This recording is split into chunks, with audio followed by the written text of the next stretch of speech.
And we are back. It's another great episode of Liam Picks Fights coming at you for the very first time in 2022. Thankful that you guys are joining us live. Thankful to be joined by two very smart handicappers. Once again, we're going to be breaking down a UFC card in full. This will be UFC Vegas 46. It's going to be headlined by Giga Chikadze taking on Calvin Kattar. It's a featherweight main event. I know a lot of people are excited about this one for takes flying around on both sides of this fight. And a lot of people think that Giga Chikadze really could be the next guy to challenge for the title at this weight class. A lot of other people are thinking, Calvin Kattar, he's being a little slept on in this position. It was only 1 year ago he was a much lower priced underdog to Max Holloway, one of the greatest featherweights of all time. So I'm anxious to break down this card. I brought two very sharp guys to do it with me. First and foremost, my man Narco Cop. Welcome back to the stream, my brother. How are you doing? How are you feeling, first and foremost? Bro, thanks for having me back. Hope we have a great 2022. Yeah, I'm feeling a little better. COVID kind of got me for the past 6 days, and I'm recovering though. I want to say excuse me to all the people in chat in advance if I cough a little here and there and stuff like that, because it's kind of tough. But yeah, just excited for fights, bro. And then I want to just thank everybody that's back in chat, bro. You got to thank all these guys, bro. They're the men. And oh, damn, 600 subs. Congrats. I want to say that too. Thank you very much, my brother. Just today we crossed that line. And so want to shout out everybody who helped me get there. Thank you guys all so much. And especially my man Narco Cop. Not your first appearance on the show. And it's not the first appearance for my man Tajik Bey making his triumphant return, the GOAT, back in the building. How you doing, my brother? Doing great, Liam. Narco won't be the only one with the COVID on the spot. Oh, it was this time for me last year, boys. So I get it. It's something in the air. Yeah, no, it's fine. I think it's not as it is bad. Like everybody's. I think we're recovering. We're checking in on each other. Mike is doing well. I'm doing well. So if you're out there, also going through COVID, hang in there. Things are gonna be all right. Just have a positive attitude, and we'll get through this. Plenty of fluids. Absolutely. Prayers up to everybody. But I know half the people out there, this is their getaway. This is their escape. They're trying to get away from the COVID. So I think that we here, we're going to bring some entertainment. We're going to bring some fight breakdowns, and we're very excited to do so. As we get started here, guys, just want to mention quick off the rip, this show, all the shows that I do, sponsored by PrizePicks. If you guys want to get involved, go ahead, take a look at the information. It's in the description box below. It's the easiest game in DFS. All you're doing is playing against their projections. It's not like you got to beat, the smartest guy in the room, Mr. Tajik Bey over here. You got to just play against their projection. You see a line that you like, you hammer that, and it's 2 to 5 legs together. It could be across different sports. So check it out. Use my promo code Liam for 100% deposit match up to $100. But without further ado, guys, let's get started. We got a fight card to break down. We haven't had one for a while. Let's freaking go. Excited to get back at it. And we got one put together on short notice here. Brian Boom Kelleher. He's basically known as the guy who will take any fight that they offer him. And in this case, he's getting Kevin Croom on very short notice. He was supposed to fight Sadyakub Kakramanov, up-and-coming talent, surprise Trevin Jones. And me, as a Trevin Jones backer, in his last performance, looked pretty good in his UFC debut. Now, instead, Brian Kelleher, he's got Kevin Croom, kind of a mixed bag of results in the UFC. Looked pretty bad, overall. In terms of a game plan, didn't really have the best idea of what to do against Alex Caceres. We've seen Caceres is now competing with guys on the grappling scene, as well as in his fights, looking for a ton of submissions in the UFC. And, Kevin Croom tried to relentlessly grapple him and had virtually no success. So the question for me is, how does this fight play out? If it's a fight that plays out on the feet, Brian's a lot smaller than somebody like Kevin Croom at 145 pounds, but he's probably got a little bit crisper punching technique. He's probably a little bit better in his movement. Kevin Croom, not really a very organized, process-driven striker. So I think that Brian Kelleher is going to have openings here on the feet, but is he going to be able to make Croom pay? Croom is a pretty big 45er in his own right. So I think that that's at least an open question. Where this fight gets interesting is on the ground. Brian tends to have, a pretty decent submission arsenal, but he showed he could lay and pray as well. Got a win his last time out doing that. So do we see that approach from Brian here at 145 pounds? I'm not sure, but I do think that Kroom kind of leaves his head out there on entries at times, gets a little bit reckless. I wouldn't be stunned to see Brian put that guillotine to use. But I think that it's an interesting fight and kind of hard to know how they'll game plan and approach it given the short notice nature of the fight. I'm going to kick this one to my man Narco first. How do you feel about this one? Is there anything you like from a betting perspective? Yeah, from a betting perspective, I'm actually not on anything on this fight. Late minute replacement, Kevin Kroom. Kelleher moving back up to 45 now after fighting at 35 in his last fight. But again, Kelleher, like, he's fought a ton at 45, so it's not like it's a new weight class for him because he's had a ton of fights at 45. But like Kevin Kroom, he's actually in shape for this fight. When you watch his Instagram, like, he's got a lot of looks like he's got a lot of training, or maybe he was training for a fight. I don't know. He also has a nice little cut on his eye if you look at one of his pictures on Instagram. So yeah, the guy's just like too reckless, dude. Like, very reckless. Cardio, not very good cardio.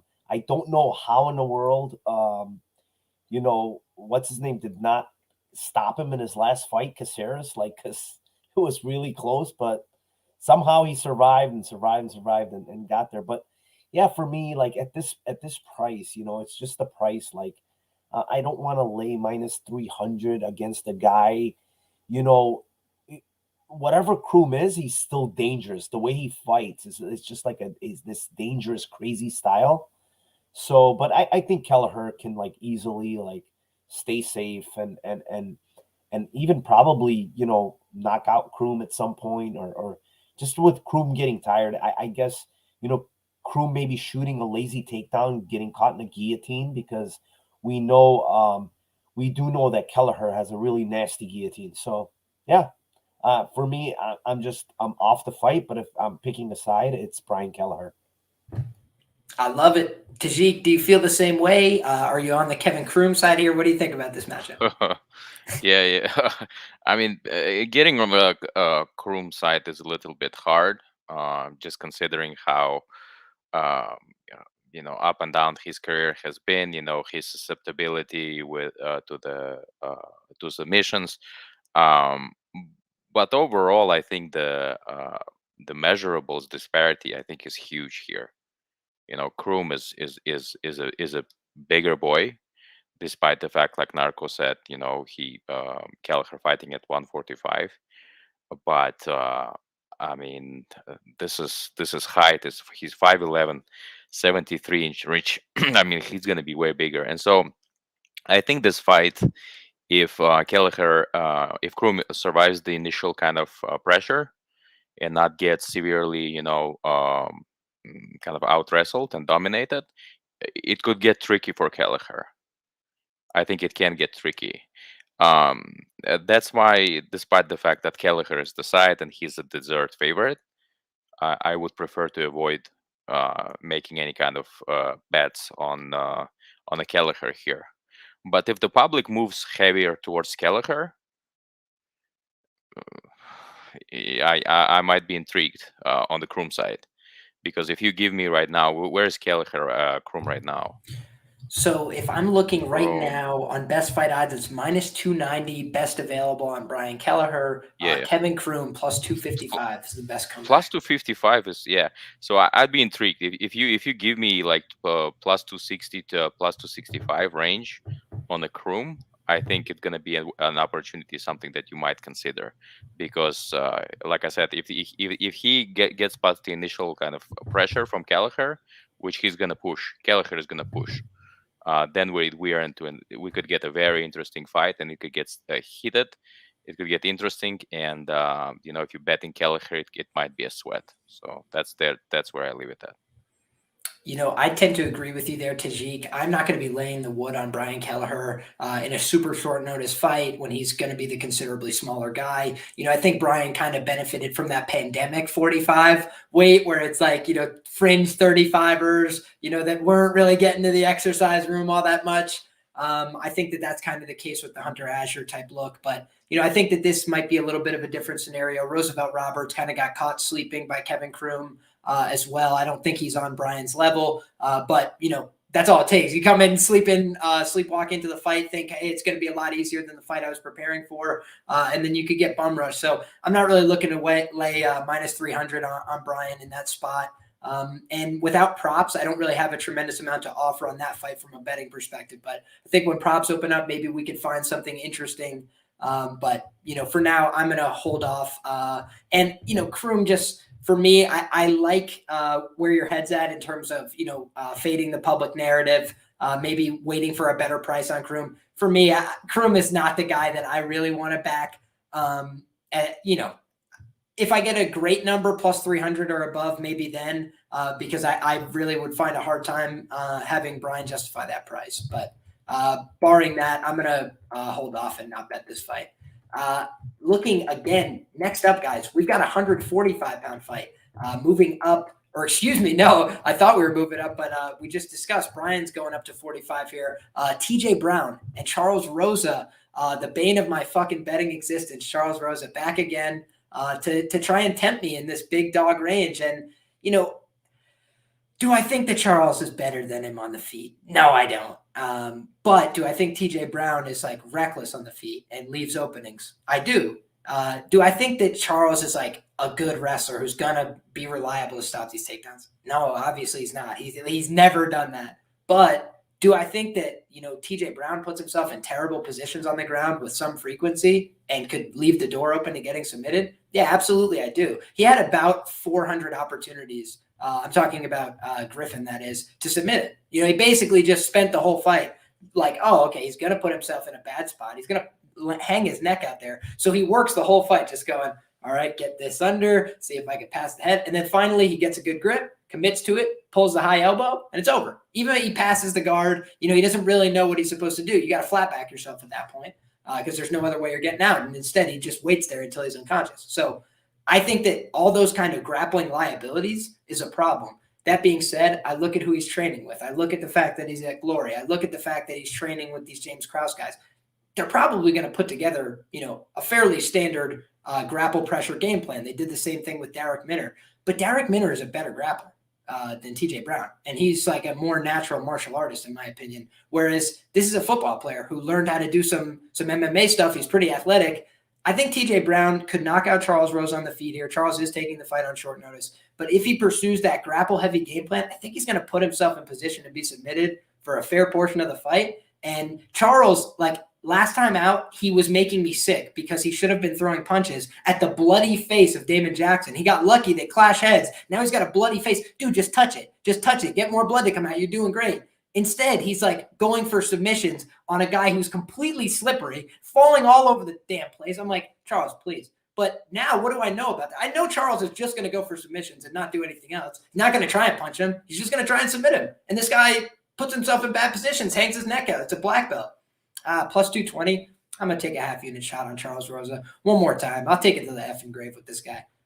Narco Cop, how do you feel about this one, buddy? Am I an idiot? No, you're not at all, actually. The one thing, everything you said was very accurate. One thing that you did miss out on, or maybe I missed out on you saying it, but TJ Brown has terrible fight IQ. Terrible. He's not a smart fighter. The one thing I will say is laying, minus 270, 250 on this guy with the IQ that he has is just a recipe for disaster, dude. Like, the guy is just not a smart fighter. When he needs to stand, he wrestles. When he needs to wrestle, he stands. So it's like the fight IQ is not there. Big chalk with this guy is not good.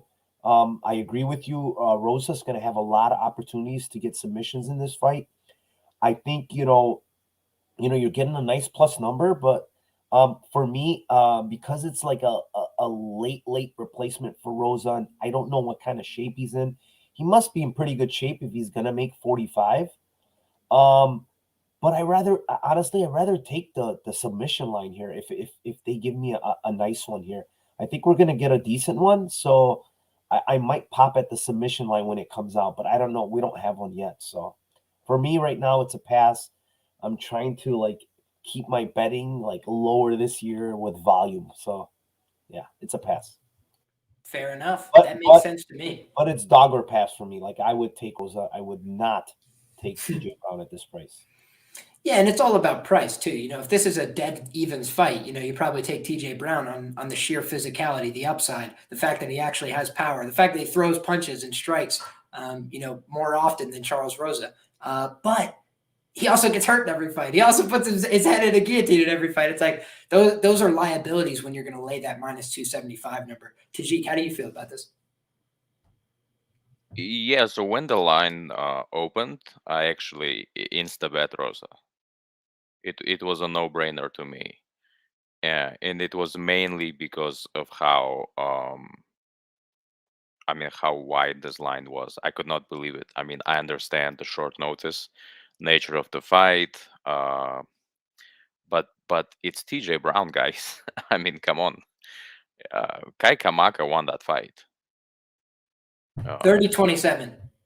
I mean, it was pretty kind of like, to me, like I think I scored a 29-28, but I gave it to to Kai Kamaka. I was like, come on, like I understand like it could have gone the like, okay, either way, but when I saw it, it was pretty clear to me. So if that's the case, then we're dealing with a fighter that is 0-3 in the UFC, who actually shouldn't be in the UFC.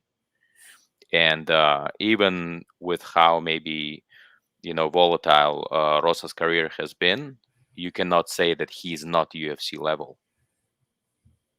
And if you need to not see, if you're trying to see who shouldn't be in the UFC, maybe look into Martin Sano, right? Like, yeah, look, Martin Sano, right? Charles Rosa. Which one of them should not be in the UFC? So I think TJ maybe kind of, he got lucky, okay, and now they're giving him a fight, but there's no way he should be this big of a favorite here. And so you bet Rosa here purely on the numbers. And I think Chad in the also mentioned that Rosa doesn't have like the best fight IQ either, but out of the two of them, I think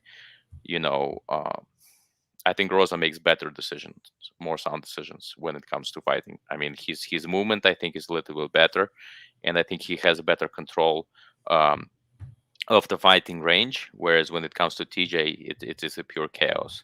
So so I took an action on Rosa, and I think the line has since like went down like significantly. I don't think I think I don't remember. I think I took him at plus 225. But right now, I don't think you can get Rosa right now anytime, anywhere close to that. So 220. You can get him at 220. Yeah, and FanDuel still has him at 220. Oh yeah, FanDuel line hasn't dropped. Yeah, so if you get him at plus 220, I mean, come on. So yeah, and I actually think that I'm not even gonna go and say that I think TJ should be as like a slight favorite here and blah blah blah. It's not the case for me. I think it's a close fight. It's a very even fight, and I actually give an edge to Rosa here. So I love it. You guys convinced me. I think I'm jumping on Rosa too. Like, its line didn't make sense to me. Like 270, 280 TJ Brown is just stupid. I do think that like, who is going to make more improvements from now to the end of their UFC career? I mean, it's almost obvious like who the answer is, and it's going to be TJ Brown, but how fast is he going to make the improvements? That's an open question. And Charles Rosa, for better or worse, like, yeah, he's looked bad because he's been fighting UFC credentialed, credible guys for a very long time now. And even the likes of Bryce Mitchell put him through the damn paces, couldn't get him out of there. Like, he's a pretty damn tough, durable guy. Takes a lot to finish a guy like Charles Rosa as well. So I think he's going to fight for my money. But, please, God, if you have an advantageous position and the guy's bleeding, just throw an effing punch, Charles. Let's get this one across the finish line, my man. Can't go down with the ship one more time and expect me to bet on you in the future. So yeah, Liam, like just to kind of like to wrap this one up, I mean, at plus 240, right? Like where you're basically saying that that what's his name? TJ wins this fight like 70% of the time. His win probability is 70%. I mean, it's incredible. I don't think that's like his win probability over the course of his own professional career either. And that's insane. That's just insane.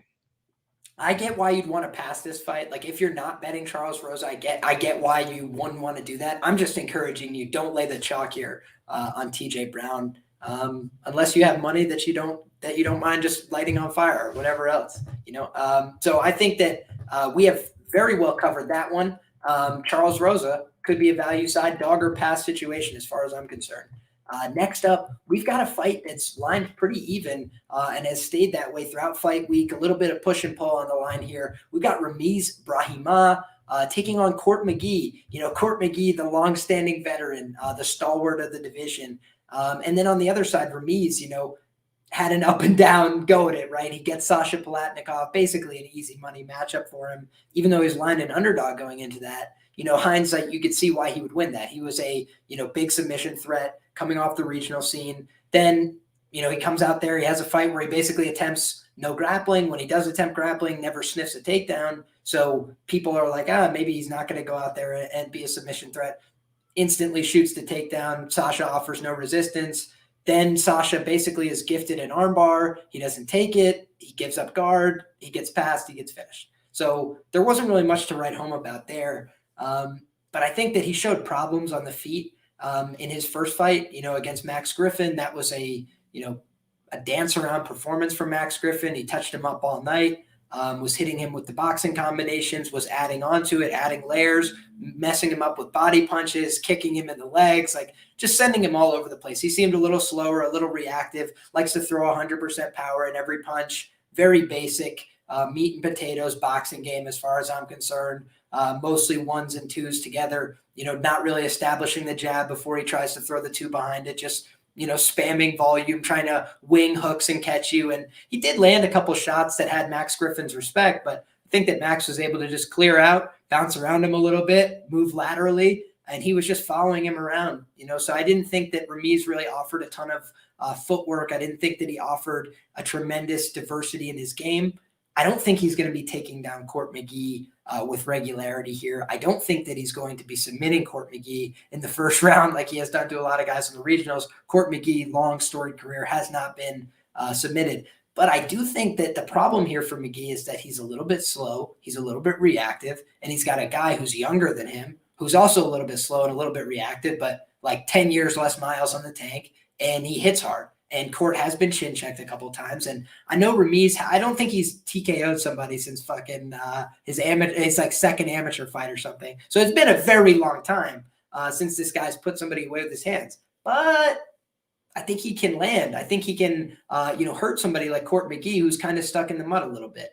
That being said, I can see why the line is where it's at. I could see Court using the vet savvy, staying upright, touching him up a little bit, wins the close decision. But I could also see how, somebody like Ramis, who's just younger, fresher in the game, making improvements fight over fight, comes out here, throws hands with Court, wins a sloppy, ugly striking match where he doesn't actually grapple all that much. So I think this is an interesting one. Curious to see how it plays out. I just don't think that Court Mcgee is the guy who's going to land up all this damage like Max Payne Griffin did. He banked a lot of damage early and then was just picking him off with simple boxing counters. As Ramis would enter range, he had a longer range than him as well. Court Mcgee looks like he's going to be at pretty close to size parity. Let me double check that. But that's what it looked like to me. He's 1 inch taller. He's got a 2.5 inch reach advantage. So maybe Court can replicate some of the same, but I do think based on the hand speed, it's not going to be as easy as somebody like Max Griffin who's bouncing in and out of range. I think that Court's going to be a little bit more hittable in this fight. Narco, how do you feel about this one? Yeah, so I agree with a lot of what you said. I went back and watched that fight that he had last against Griffin, and the problem with Griffin is his lateral movement is really, really good. Like he's got really good footwork in and out, much quicker than Court Mcgee. Like when we're comparing the actual striking, it's not even close as far as footwork, speed. Griffin has all of that, and I think that was giving Ramis a lot of trouble, even when it came for him to shoot, because Griffin is constantly moving. Like, dude, he's constantly moving laterally. He doesn't stay still, constantly pumping out volume. All these things are things that Court Mcgee doesn't really do. I hear a lot of people talking about how, Court Mcgee is going to, stuff takedowns, he's going to, doesn't stay on the ground, which, yes, he does. He's very good at getting up. If he does get taken down, he doesn't get held down, fine. But you mentioned something very important. Lately he's been chin checked. He's looked really slow. You go back and watch the Silva fight. Silva's 40 years old. He's not known like to be like some really good striker, and like he landed and he hurt Court Mcgee, and he was throwing like these weird overhand punches, and somehow they were still landing. So, Ramis, people are like constantly shitting on his striking. It's not terrible. He has a nice shell. He keeps his hands up. He's got decent 1-2. Like, it's not terrible in my eyes. Like, he landed a lot of nice jabs when it comes to watching that Griffin fight. But again, Griffin is a hard guy to time because he's constantly moving, and that's not what Court Mcgee is. Court Mcgee is going to be there to be hit. And I'm taking a guy that's, a lot younger, a guy that's probably improving, is 29 years old, against the guy in Court Mcgee that, he's got 11 losses in his last 11 losses. I think he's only been KO'd one time, and that was by Ponzinibbio. And this guy's a decision machine, whether it was winning or losing. And so for me, I have a couple of bets on this fight. I got fight goes to distance at minus 136, which I really like. I think, Ramis is very durable himself. The only reason that fight against Griffin got stopped is because his damn ear fell off. And so I also like, honestly, I like Ramis by decision at plus 275. Like, I think he mixes in a couple of takedowns to get some points. I think he lands a little here on Court Mcgee. And I just think he's going to win the decision overall here a good chunk of the time. And I'm getting, plus 275 here. So I rather not take a money line side, and I rather take the side that I think most likely happens is this fight goes to distance. And I think Ramis is going to pull one off here at plus 275.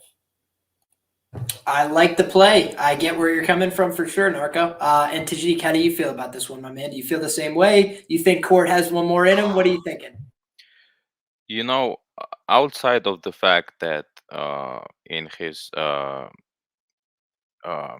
fight with Condit and what was his fight prior to that with Sean Brady, he got Court got knocked down.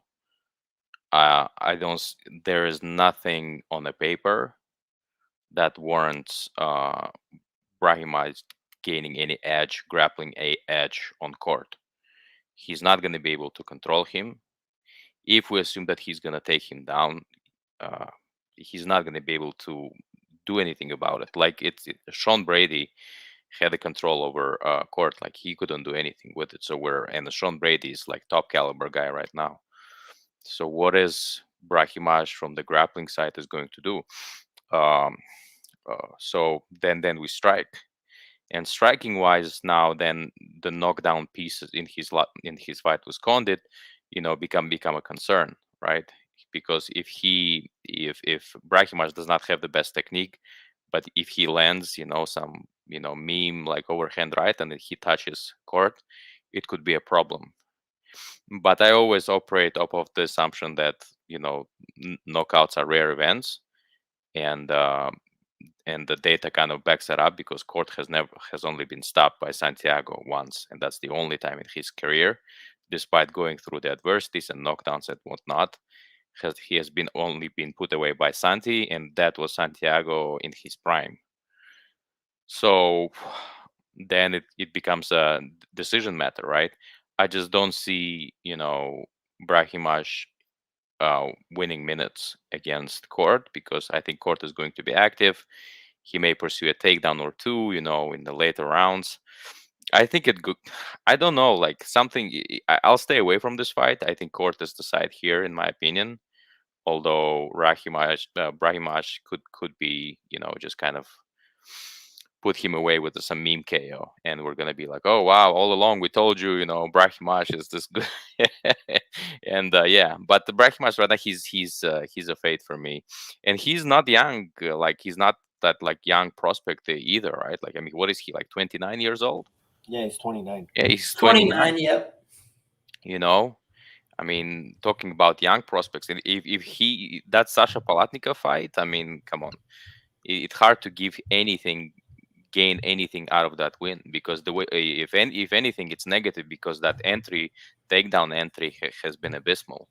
The way he went to take down Palatnikov was just, and he submit him without hooks in, It was a really weird extended scenario where he's like on a rear naked choke. It didn't look like proper mechanics the whole time. He was just like holding on to it, and then he kept trying to wriggle away, put himself tighter into it, and then got choked unconscious. He had hooks in. He had hooks in. He had hooks in. I think I'm mixing he went it belly with. Down.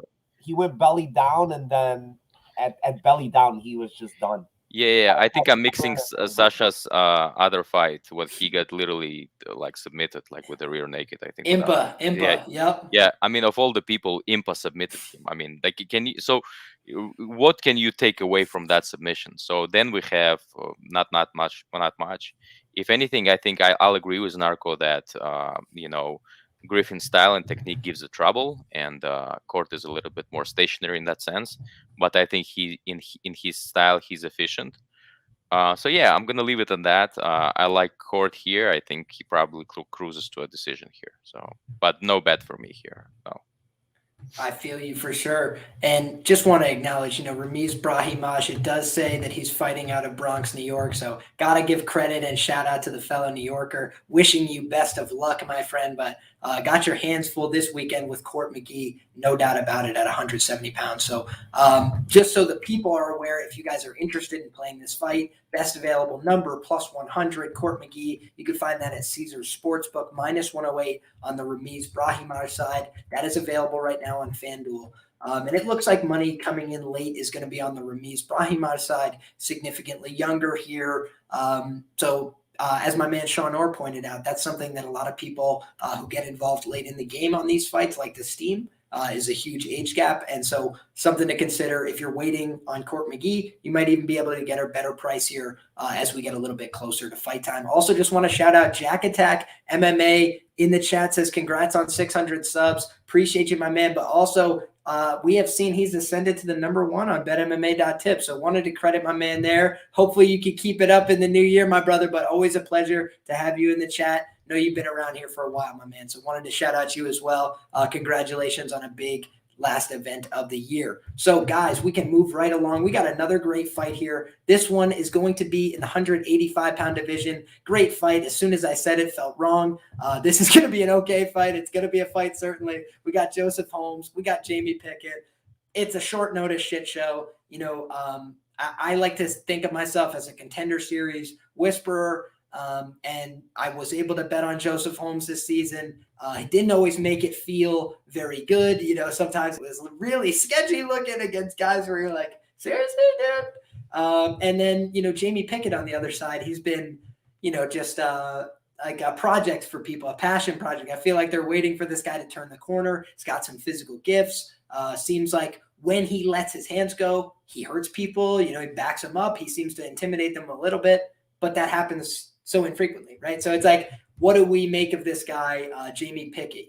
Is he UFC level? I struggle with it myself. I feel like this is a fight that I have a hard time getting a beat on. Both of the guys strike me as green, but kind of in different ways. One guy is not really willing to be aggressive. The other guy makes a ton of mistakes. That's Holmes I'm talking about. So I think that Jamie Pickett keeps himself in better position more often, doesn't make as many mistakes, but he doesn't do as much. So you might be sitting there with a Jamie Pickett ticket saying, please throw something. Come on, Jamie, get off the cage. But I think on the other side here, Joseph Holmes, do I really want to lay my money on him as chalk in a UFC debut? God, no. I don't want to do that. So, Narco, I'm going to kick this one to you. Maybe you'll convince me to play this one side or the other, but this is a fight that I'm not passionate about playing this. So I want to see that. Please, Jamie Pickett, throw something. That's exactly what I want because I got the over 2.5 on this at -110. I just think, both guys, honestly, like if you're talking about skills, Jamie Pickett has the way better skills in this fight. The problem is Jamie Pickett just doesn't throw punches, man. Like I had him in a Staropoli fight and I was sweating, and Staropoli has no business being at 85. He's a 170 pounder. He was holding him up against the cage a bunch. Like it just what he wasn't throwing. It was so annoying to watch Pickett go through that fight, and kind of left with a really, really bad taste in my mouth about this guy because the guy is skilled. He's got good striking. He can even wrestle at times. Like he can take people down. He just refuses to do things. And with that being said, you go back and watch Joseph Holmes, and he doesn't impress me at all, honestly. Like you watch the Shantae Barnes fight. Shantae Barnes has no business being a 185er. And arguably, he might have won the first round against Joseph Holmes, right? And, some of those kicks were getting to Joseph Holmes. And it's like, then he fights, Jonathan Patti or whatever. And this guy's not a 185er. And yeah, he, wins that fight. But, Joseph Holmes is honestly beating nobody. The fight against Dwayne Diggs, Dwayne Diggs takes him down a bunch. Like, it just doesn't look good. Nothing on his tape looks very good. And now, for me, he's not a UFC level fighter. And now he's going up against a guy in Pickett who I believe has the better skills here. It's just that he just doesn't throw, like you said. I can't lay money on a guy or even take a guy that just has no passion to like throw punches or whatever needs to be done. So I'm gonna take it and kind of play it safe because I think, because Pickett doesn't throw often, he is durable. I think he can defend takedowns really well. -110 to over 2.5, I think is the side to be on in this fight. I don't want to take any side here as far as money line is concerned. Fair enough. I can definitely understand that perspective, man. Doesn't inspire great confidence. Tajik Bey, how do you feel about this one, my friend? Friends don't let friends bet on Pickett. Like, actually, I picked Pickett over Staropoli, and but I didn't watch the fight live, and then I got to watch the fight, and then when I watched the fight, I was like, wow, like he did not impress me. Like he impressed me not in a good way, because Staropoli was a smaller guy.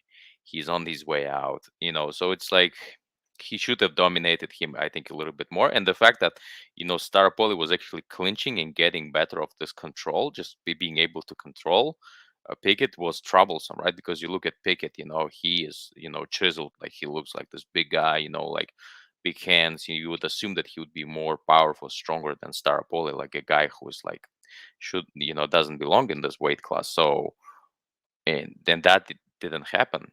If anything, I thought it was a close fight. I mean, despite the fact that I picked Pickett, like if it had gone the Staropoli way, I would not have said that it was like a robbery or whatnot. But it is what it is. But you don't bet Pickett. I mean, come on, like you're gonna be sitting out there like you said, Liam, and just gonna be like, oh, come on, fight. And even if he get the nod, like he gets the decision, I think it's gonna be tough. And the thing about Holmes is that he's young, he's like career wise, and he's on his way up.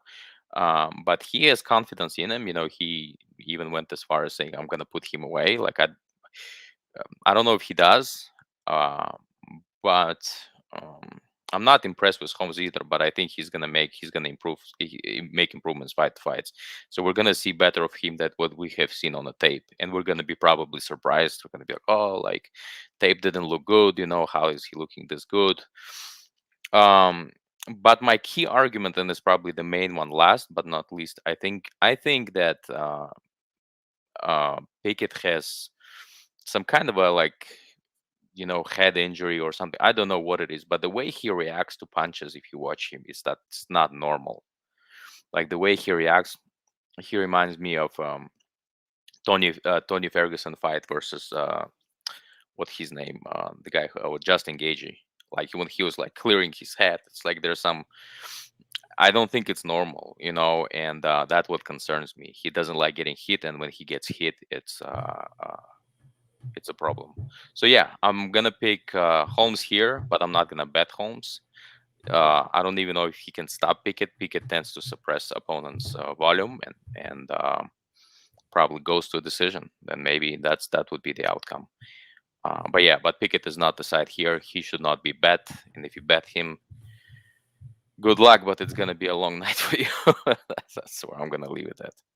I feel you. I think that it is always a long night, even watching a Jamie Pickett fight. So I can't imagine betting it. I don't feel good about either side in this matchup.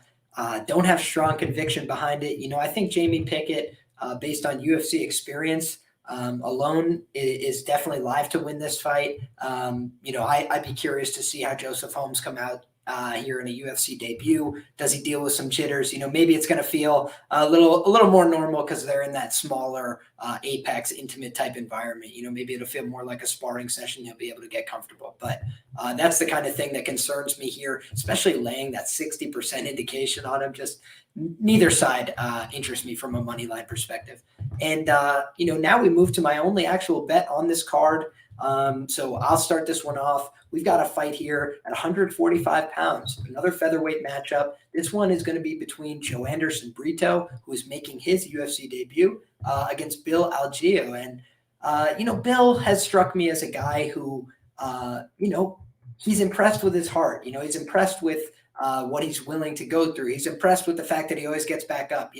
When you think of the positive qualities of fighting, you kind of think of this kind of guy. Bill Algeo deals with adversity, tries to come back, always, stays in a fight, doesn't quit on himself. So there are a lot of good things about Bill Algeo, but he's not that physical and he's not that strong. He's got some good skills, but a lot of times he gets muscled around. He gets thrown about a little bit for my liking. And, we've seen guys, obviously they're pretty good grapplers, but, Ramos doesn't strike me as the world's greatest wrestler. It wasn't the cleanest wrestling entries and techniques that were taking him down. It was persistence. It was the fact that he's not all that dynamic, and the fact that he kind of gives his back on a lot of exchanges and uses it to get back to his feet. He's active in MMA grappling. He likes to get back up, explode to his feet, build a base kind of like a wrestler. But I think that a lot of that leaves you open to a guy like Brito, who he's a finisher from all positions. He's willing to throw big strikes, dynamic strikes, enter the pocket with blitzes. He'll counter you with big hooks. He'll throw kicks. But on top of that, this is a guy who'll level change. He'll blast through you on a double. He'll take your back and lift you up, mat return you standing. I think that Brito is going to be a physical threat. And I think he's probably going to be able to muscle around a guy like Bill Algeo. When you look at the success that Bill has had, obviously he fought the harder level of competition on the regionals. And I want to be clear about that. Like, Bill has put together a pretty solid resume up till this point.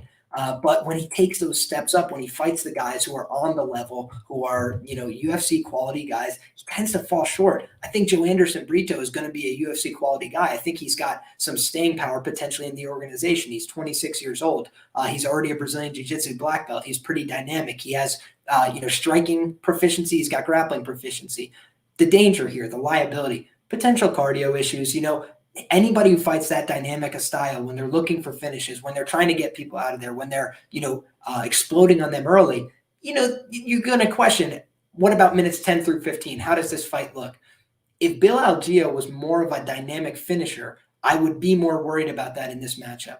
But because Bill tends to be a decision-based fighter, for and against, I think that this is going to be a fight where Joe Anderson Brito, he's got a lot of the finishing equity, especially early. If the fight extends, if we get down the stretch, it could be a fight where he loses the second round in the latter portion, whatever. And then I'm going to be shooting myself in the foot. I bet a UFC debutant. Come on. But I'm thinking in this fight, Joe Anderson Brito, minus 115, basically a pick-em price is what I played it at. I like that as a side. You've seen the market has reacted accordingly. Minus 130, basically the standard price, minus 135, 40 at some books. So you're seeing that Brito has been bet out to this favorite spot. not seeing that buyback yet on Bill Algeo, potentially coming down the road. But I think that Joanderson Brito, legitimate prospect, younger guy, dynamic. I think he's got a lot to offer here. And I think that up to -150, it makes sense to me as an indication. And so for that reason, -115, very playable spot for me. At -135, at -140, the value's starting to get a little thin, in my opinion. Narco Cop, how do you feel about this one? Yeah, I mean, I'm right there with you. I got Brito at -116 for 1.5 units. Now the line is up to 130. Here's the thing. I'll give you a good stat on Bill Algeo because, I like the guy. He's tough. He's durable, very durable, keeps fights exciting, right? You watch that Lamas fight on short notice. It was impressive, man. The way he fought Lamas in that fight on short notice was really impressive. But in 4 UFC fights, this guy's been taken down 20 times, guys. 20 times. It's astonishing how when a guy like Ramos, who you mentioned is not a good wrestler whatsoever in my eyes, taking you down 8 different times, it's a terrible look. Because when you look at a guy like Brito, maybe he's not the best wrestler. Maybe he's not the best grappler. What is he? Extremely strong, extremely tough, and fucking this guy throws everything into everything he does. Yes, cardio is a concern, but even in fights that were extended, when you watch him, even though he's tired, he's the type of guy that still pushes through in my eyes. From what I saw on tape, the guy continues to keep going. So he has that in him. I do see if this fight extends the 10 to 15 minute mark, it might be a little bit sketchy for him. But I don't think Algeo's that big finisher that he's gonna stop Brito in that round. So that's the thing that you mentioned that's very key. If he was, then I would be very concerned in that 3rd round, but he just isn't. And I think even standing like this is Brito has huge punching power, man. You see it in his regional scene, you see it in the contender series when he's throwing big power. And the takedowns are just a huge concern. He's gonna give minutes away just by getting takedowns. Algeo is, so he's gonna give minutes away.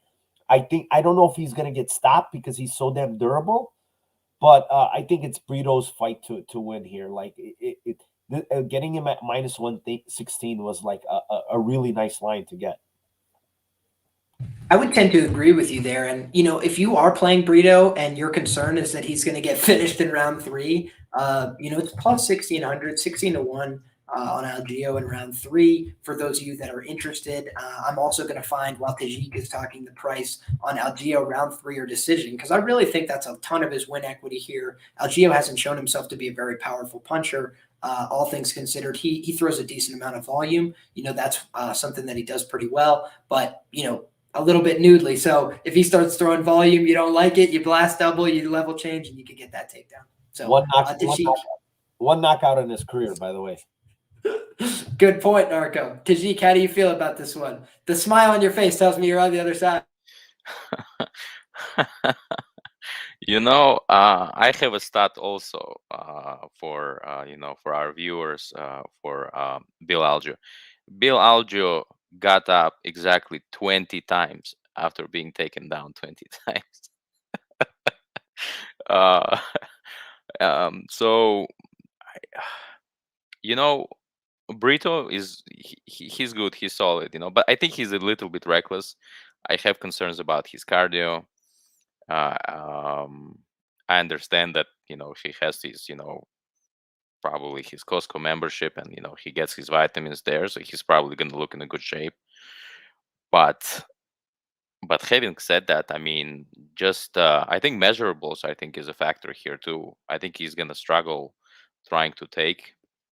He's going to spend some energy trying to take Algeo down, and I just don't think that he has cardio to continuously take him down.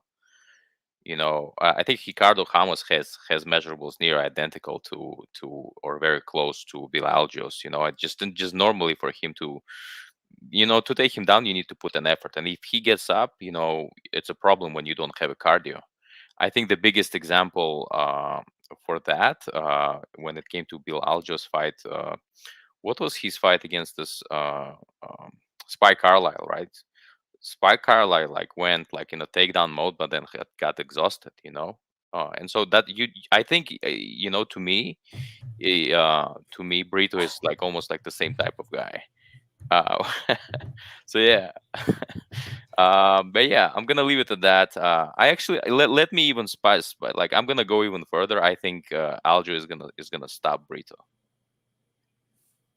Tajik, the GOAT, comes in the other way. I would say that Brito has been a pretty popular pick this week, which is the only thing that gives me pause and concern. I would also agree with my man Chad in the chat here who says, but Spike gasses after round 1 no matter what.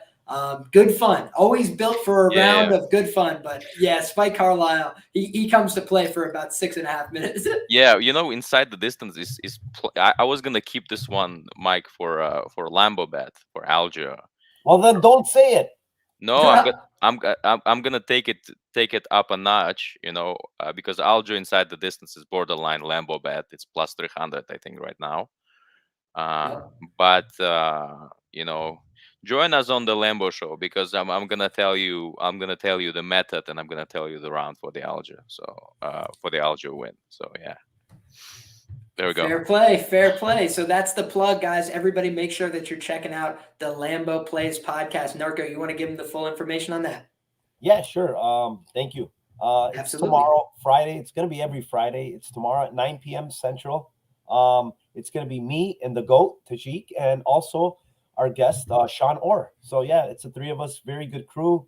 We're going to have some fun. We're going to give you guys. So basically what the Lambo is, if you've never watched it, it's plus 300 plays or better on every single fight. We're trying to get you guys a Lamborghini for the 2022 year. That's basically what the show is about. I love it. And I've been on there before. It's always a good time. And, we're not just giving out bets where we're, trying to pull something out of random. We're trying to figure out, hey, how's this fight going to play out? Is there something playable in this plus 300 range that we can really get on board with? So I think it's a great show. I'll be tuning in myself. You know that. I'm a big fan, first and foremost. So I think that next up, we got a fight at lightweight. This is, borderline contender series fight, but should still be fun regardless. We got Dakota Harry Bush. Think they stripped him of his nickname. Poor bastard. What does he have left? And then instead, we've got Borishev.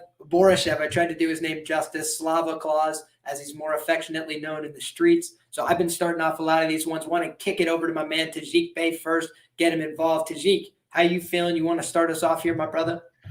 Yeah. I feel good about Bush here. I think that Dakota has it. Dakota has what it takes to take him down and control him. Slava is good. His stand up is decent. Although his titles are a little bit overrated and overhyped. Like they say he's like a K1 champion, blah blah blah. I mean, he was a junior kickboxing champion under K1 banner. I mean, it's like winning. It's like winning the Ultimate Fighter and saying that you're like the UFC champion. Like it just rubs me the wrong way. He was I think a junior boxing champion in Russia as well. I mean, it's not, but his stand up is solid. He's very fluid. He throws combos. I get it. But when your takedown is such a vulnerability, it's such a liability. What are you going to do? The fact that he gives his back and just flattens himself out like a whale, it's a bigger problem. I think just in my head, Bush takes him down, takes his back, and just chokes him out with a rear naked choke. I don't think he's gonna get there right away, but I think if he softens him up a little bit, I think eventually, maybe on the second or third takedowns, if he's proactive enough, he can get it. So, I bet Bush. Whether he's hairy or not, I don't care. I bet him. So let's go. Let's go Dakota. Let's go Bush. Let's go hairy Bush. I don't care. Rock and roll, my man. And based on what you're saying here, I'm just peeking over at the odds over on Best Fight Odds. And Dakota Bush to win by submission can be had as high as plus 600. So if you're riding with my man Tajik Bey, there is a potential Lambo bet right there, but I'm sure he'll even have more specifics for you. Can take it deeper on the Lambo Plays pod. Yeah, we're gonna have to do it after we give away all the Lambo plays. So we're gonna have to give the round now that we have given the method. So yeah, it puts a lot, no pressure, but let's do it. Hey, pressure makes diamonds. I know my man Tajik Bey is a diamond maker. Narco Cop, how do you feel, my man? Is this a matchup that you're looking to target? Do you feel the same way? You looking at the Dakota Bush side? What do you think? So it's a fight that I see like big advantages for each guy in different, realms of the fight, right? If this fight gets taken to the ground and Bush is able to control a Borishev down there, I think, yeah, I agree with Tajik. Like he might get a submission because Borishev is not defensively sound down there. He does things that you're not supposed to do, like giving your back up, stuff like that. And he just didn't look good in some of the regional tape that you watch when he gets taken down, right? He's making a lot of mistakes down there. But where I'll disagree with Tajik a little is his striking is impressive, dude. Like I think legit, I'm not even lying. He might be one of the best body punchers I've ever watched, man. Like his body punching is vicious, man. Like I really, really like his body punching. It's nasty as hell. Like you watching in not more than just one fight. Like he loves going to that body, and he's absolutely like ripping to the body when he's going down there. So, like to me, if this fight's standing, like Harry Bush is fucked. Put it that way. I'm sorry. That's the nicest way I could say it to him, because he's going to be in big trouble. The other thing with Bush is that I didn't like to see is the fact that how he got muscled around by Hubbard. It's not a good look to see. And then even in his regional tape, going back and watching Bush getting out muscled in the fight against who was it? God, it was in LFA. I believe it was Willis. He got out muscled in that fight really bad. And it's like, I don't know what this guy is. Yeah, Borishev does not have the best takedown defense, is correct. So, I couldn't honestly, I'm not going to lay minus, 190 with Borishev because I think it's, he's just going to kill him standing, because I do think Bush can take him down. So for me, I got into play very early. I really liked it. It was the under 2.5 at minus 115. I got 2.3 units on it. I just think like this fight is, like I said, it's in two fields. Like if this fight gets to the ground, it's going to be bad news for Borishev. But if this fight is standing, I think it's bad news for Bush. So one way or another, I'm cheering for some kind of ending. So the under 2.5 is where I'm at on this fight. That all makes sense to me. And so, to talk about this fight, I really went very in depth on the Borishev side here, went a little bit less in depth on Dakota Bush. So if I have to close up some gaps here, it will be on the Dakota Bush side. I'd like to go back and see a little bit more of that regional tape. But I noticed the same thing, right? I actually thought he got 30-26 by Austin Hubbard. I heard them read out 29-28 unanimous, and I was like, what? That really surprised me. Forgot that was the result that night.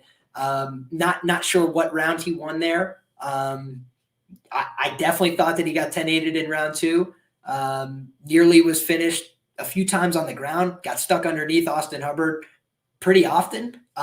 All causes for concern for me.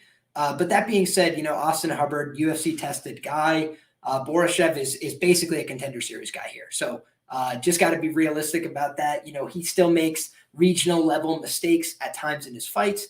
Thought that he put his best offering out to date against Chris Duncan. Didn't think that we saw a great game plan on the other side there. And if Dakota Bush comes out here and spends, 2 minutes on the feet, I think Narco made a good point. That could be actually just the fight, Slava doesn't necessarily open up with like 100% power right at the beginning, but he normally just starts touching, finding some shots. And what I think he's actually like really good at, one of his like top skills, when wrestlers go to step towards him for a penetration step, he kicks their leg out from under him. And I saw him do it on tape like 8 times. So I was like, this is not happening by accident. He's doing this on purpose. I saw him fight guys who are pretty credentialed wrestlers. I'm going back to look now. William Starks was his name. He loses a split decision there. Thought I could have went either way. I scored it for Starks personally. But I do think that, when I looked at that fight, Slava has good answers to the takedowns early. It's the fact that people can, add up more and more attempts. He starts to slow down. I think that that's, a potential dynamic for Giga Chikadze as well, right? It's like if you get one takedown attempt, no problem. Yeah, I clear out. I'm square. But people that like to kickbox, right? They have a different base for their cardio system than people that wrestle. Wrestling, grappling is 6 minutes. It's a sprint. I stay on you now. Go, go, go. And then at the end of it, you're dead tired. A lot of these guys can do rounds on the bag, just touching. So I think that it's a fight where if Slava isn't getting taken down early, he's going to win the fight in vicious fashion, in my opinion. That being said, if Bush is able to start getting takedowns early, whether he's able to keep him down or not, I do think that's where we see Slava start to wind a little bit, start to come up short on some of his punches, start to get a little bit more desperate. And if you can add layers to your takedown approach, you could take him down. But if you just shoot, I don't know that you're going to get him down. Like Slava knows that everybody in fucking MMA wants to take him down, right? So what does he do? He implements a lot of things that are anti-wrestler tools. Throws a lot of uppercuts, throws a lot of body work, dips his jab to the body a lot of the time, throws big knees, intercepting up the middle. And so I don't think it's going to be like a free exchange, like Dakota Bush gets in and gets something. What else does he do? Something I really like from anti-grappling, he shoves the head down and then starts punching you. All right, your head's down here. Now I'm going to start punishing you for this attempt. So you let go willingly. I don't even want to fight your hands. I just want to punch you and make you stop. So I think that, it's not going to be for free if Dakota Bush gets these takedowns. I also saw mistakes from Dakota Bush in the grappling. In my opinion, he had opportunities against Austin Hubbard. He'd get on top. He'd scramble. He'd do this. He'd do something right. And then he'd make a fucking mistake. And he'd slip and he'd fall over. I'm just like, my man. Like, if grappling's going to be what we're doing, gotta clean it up. Gotta shore up these positions. So I think that this is a data gathering fight for me. I played Slava as a dog against Duncan last time out. If he was a dog here, I'd play him again. Not a dog right now. So I think for that reason, something that is, is going to keep me off this fight. But I initially leaned Slava. I'm going to do my due diligence on the Bush side here to rule out the bet entirely. But based on what I saw from him so far in the UFC, wasn't thrilled about it. Granted, I believe that was a short notice opportunity. He does look in better physical condition on Instagram to me right now. So I will grant I'm expecting a better performance from him here. The question is, is that enough to take out somebody like Slava, who's purely dangerous? The guy hurts people, like stiffens them up, knocked out Duncan bad. That's a young prospect, undefeated, and he's going to have to go back to the drawing board. Got fucked up badly in that one. So shout out my man Z, says, quit poaching my guess. I apologize, my brother. Don't listen to the Canadian Liam. Yeah, exactly. Who's this bastard sitting in the chair over here? But appreciate all you guys stopping by and rocking with us in the chat. Still got 35 people going with us live. Appreciate each and every one of you. So next up, we've got a rematch of a fight no one asked for. We've got Renzo Gracie's own Caitlin Chikadze. Got to give her that credit and respect. She's taking on Jennifer Maia, former title challenger. This is a fight that's completely uninspiring to me, boys. I'm not going to get fired up about this one. I'm not going to go too in depth. Do I think that we see a similar result? I do.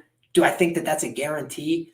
I don't. I think Maia is actually a little bit more physically imposing than somebody like Chuk. So if she had a head on her shoulder, she'd come out here and try and shoot takedowns from bell to bell. The problem is I don't know that Maia's ever done that. I don't think she's going to do it this time. I think she's probably going to get outlanded on the feet because she's at a range deficit. This is a fight that we saw not all that long ago. So I won't belabor the point. Not a fight I'm interested in. Think Caitlin Chikadze probably does it again. Does she run up this this decision run to 10 in a row? Probably. But I don't know. Even laying chalk on that kind of prop is just not something I'm invested in either. Narco, how do you feel about this one? So I'm opposite of you. I have a huge bet here, my biggest bet of the night. So it's Caitlin Chikadze yelling after every strike over 50. I'm going on the over on that because she's gonna fucking shout every time she throws a strike. So that's a lock of the night right there. Lambeau play, you name it. But no, man, this fight, I'm completely staying off. Watching that first fight, I don't understand what Jennifer Maia was doing. She had to go for a takedown. She decided to strike. You know, when she did go for a takedown in the third, she got like 1 or 2 or whatever. I think she got 1. And, you know, it was just kind of too late. But I want no business. I have no business doing anything with this fight. If I was to take anybody, it would be Maia, thinking that maybe she would change her game plan and use some wrestling and try to get the fight to the floor early. But yeah, nothing for me. That all makes sense to me. Tajik, is this one that fires you up, or are you lukewarm on this one like just about everybody in the fight community, it seems? Including the competitors themselves. They don't seem all that fired up about it either, to be honest. You know, it's kind of a fight where, like, the way I felt about it is like their rematch hasn't happened, and I already wants to see the trilogy. Like, I mean, only you, Tajik. Only you. That's how I feel about it. I really want to see, you know, this is to me like Chuck Liddell, Tito Ortiz type stuff, you know, like I really want to go there. I really want Maia to win this one and for them to have a rematch at some point. But on a serious note, I watched their first fight and I was, you know what, I'm gonna put on like my bias glasses and I'm gonna pretend that Maia somehow like Maia deserved to win this fight. Then I'm gonna go on every show and say that, oh, I thought it was a robbery, or she could have won, and made a legitimate case for Maia. So I put on my, you know, bias glasses, you know, and try to give a, you know, any kind of credence or like any to you know, Maia potentially winning, that she had won that fight. I couldn't. Like I failed miserably. I thought Maia won this one fair and square. I mean, it was yeah, it was this clear cut win. Uh, but having said that, right, like the odds were the odds right now, and with this much action, I mean, I'm surprised that Chookagian is this much of a favorite here. And what were the odds actually the first time they fought? I wonder. I think it's an interesting stat. It's an interesting. It's probably, it should have been near even. I mean, minus 140 Chookagian. minus 140, right? So now you're getting, yeah, okay, I see. I see. Sorry. It closed at minus 164, so it's around. Yeah. So it's pretty much, yeah, it's close then to what it was the last time they fought. But I think there are two. I think on the Maia side, people there's this strange assumption that I talked about in the previous pod, is that somehow people think that, you know, she doesn't aware, she doesn't realize that she needs to take Chookagian down, and if she did, it would have been like such a smooth sailing and stuff like that. She does understand that it's maybe one of the ways to victory, but Chookagian moves very, very fast. I mean, it's really hard to get to her.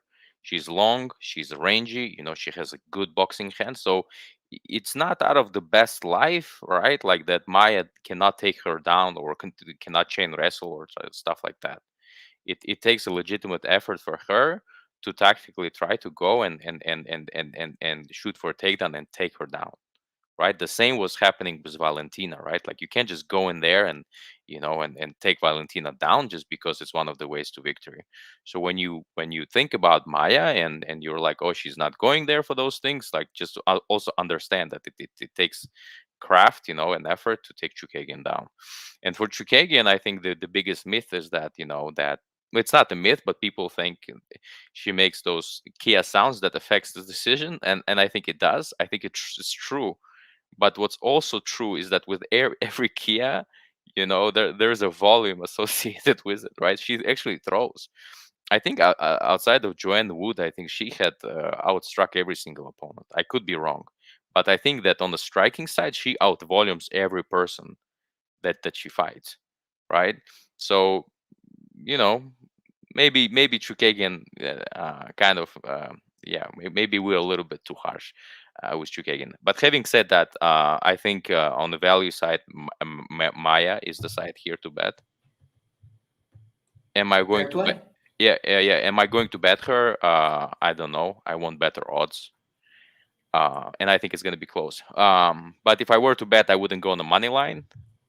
I would go Maia by decision here.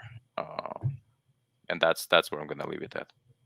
Fair enough. And so I think basically most of us agree this is a fight that's likely to go all 15 minutes. This is a fight where, it's probably going to be within the margins. Tajik is thinking that Maya might be the value side here.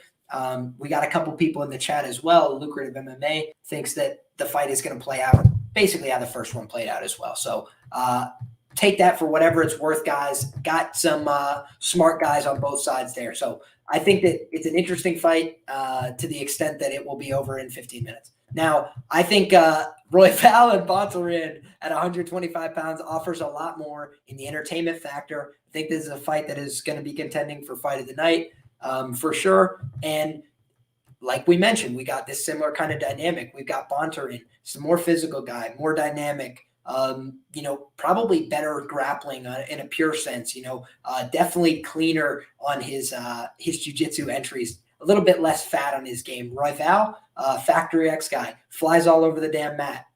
When he gets hit and gets hurt, he fires back, spinning elbows and craziness. Like the guy embraces being in a chaotic fight, and he tries to force that on you. A lot of people aren't comfortable in fights that they're not controlling. People like to be in a position where they're winning a whole fight. It's not really easy to do that against Royval. He's going to give you 30 seconds. He's going to give you 10 seconds. He's going to give you these interruptions, moments where he comes back with something crazy. And I think that that's the kind of thing that is a little bit dangerous here in this matchup. Royval also a cardio threat. This is a guy who can go for 15 minutes. This is a guy who's not going to really slow down in his movement, in his output, in his activity. But that being said, want to credit Bontorin. Bontorin doesn't throw a tremendous volume of strikes, but he does land at a pretty high clip. So when he commits to throwing, he ends up landing a pretty good volume of his strikes. But my problem is, right, let's assume he gets to his dominant positions here, because that's what I'm thinking, right? Bontorin, more physically imposing. He's probably going to miss the weight class. Looks like he's got the little chipmunk cheeks, and he's coming down to 125. He missed weight at 135. Don't see how he's going to make the weight here. So probably comes in overweight. I'm thinking that's a problem, right? We saw Kai Kara France. He takes his back in the early going. He's on with both hooks. It's like, this is like if you said, hey, draw it up. What do you want? I'll let you start in whatever position you want. In the practice room, that's probably where he chooses to start. Yeah, I'll take the back. Yeah, that's a great spot for me. Falls off the top, gets knocked out. It's like, guys, that's just a banana peel moment. I know he beat Matt Schnell. A lot of guys could beat Matt Schnell. I think that this is a fight where a lot of people are feeling Bontorin. God bless you. I've cashed him as an underdog in a similar price range before, but I think that Brandon Royval, sometimes fails to get that respect. Yeah, he lost to freaking, Pantoja, perennial top 5 guy. Yes, he lost to Brandon Moreno via like TKO injury. Okay, that's the champ. Yeah, not a lot of guys beating Brandon Moreno right now. So it's like, okay, then the question is, how good is Brandon Royval? He's good enough to beat Kai Kara France, right? He's good enough to take that guy into deep waters, make him make mistakes and submit him. And then I think that in addition, Tim Elliott, that was a good fucking win. That's a clean win. That's really impressive. He out-grappled him, outpaced him, broke him down the stretch, finished him. I know Tim's been submitted before. Look at the guys that submit Tim. A lot of them are of a very high class. They're similar quality fighters. So I think that, this is no easy task for Bontorin. Is it possible he gets him out of there? Sure. Like he's got physicality. He does throw with some power, 0% knockdown rate so far in the UFC, but holds a TKO win over LiamPicksFights. So the guy can crack a little bit. He throws some powerful shots down the middle, but I don't know if he's going to be able to sustain it for 15 minutes, especially with a pace monster like Brandon Royval in his face. So I think that Brandon, if he doesn't get flat backed, stuck on the mat and passed and finished, I think he's probably live to storm back in this fight if he loses the first round. And I also think that, a late finish is something I'm not ruling out here for Brandon Royval. Everybody I'm hearing is saying like, well, he just can't submit Bontorin. Who the fuck says? Like, Bontorin gets tired. Bontorin gets completely exhausted. Anybody can get submitted when they're feeling like that. So I think that, yes, he's got better, submission defense. Maybe it doesn't matter. I don't know he's going to have the cardio to go 15 minutes. And with a guy who's going to make you work, you Matt, return me, no problem, I'll do it again. Matt, return me, no problem, I'll roll. Matt, return me, okay, I'm going for the choke. He just gets back up to his feet and never stops moving. So I think Pantoja is a better grappler, for UFC purposes, for MMA purposes, than Bontarine. He's certainly more proven, especially at this weight. This is a Bontarine, he's done some work at 135. Let's see what he can do back at 25 now, having missed weight a few times. So I know my man Narco feels the same way here. I'm going to kick it over to him, and I'm hoping he's going to let loose with some passion on why he thinks Brandon Royval is the side this weekend. Yeah, I've said it way too many times, I guess, already. But so the first thing is, a huge red flag is the fact that Bontarine fighting at 125 is just not his weight. He missed weight against Schnell. He's missed weight 5 or 6 times in his career. He has a problem, making the weight, and I can't fault him because the dude has like some monstrous legs. He's just a bigger dude, he's thicker, has a lot of muscle on him. So, 125 is extremely hard for this guy to make. So now, why do I like Royval in this spot? Because Royval's wild. He's not as technical as this guy. This guy's a better grappler and everything, all that other stuff that people are saying. A lot of things I like Royval here. Cardio, 1. Pressure, 2. So in relation to the fact that I know this guy is going to be depleted going down to 125, now you're taking a guy that he's fighting that absolutely brings a incredible pace. He brings incredible pressure. He throws a ton of volume, constantly moving. Can Bontarine take him down? Yes. Can Bontarine hold him down? I doubt it. This guy just does not stay down. Go back and watch the fight against, Pantoja. Does Pantoja have success against him? Yes. Does Pantoja start to slow down and look like he wants to get out of there almost in that second round? Yes. But, he makes a mistake. He overthrows. He gets in a body lock, gets taken down, gets his back, and eventually gets subbed. Fine.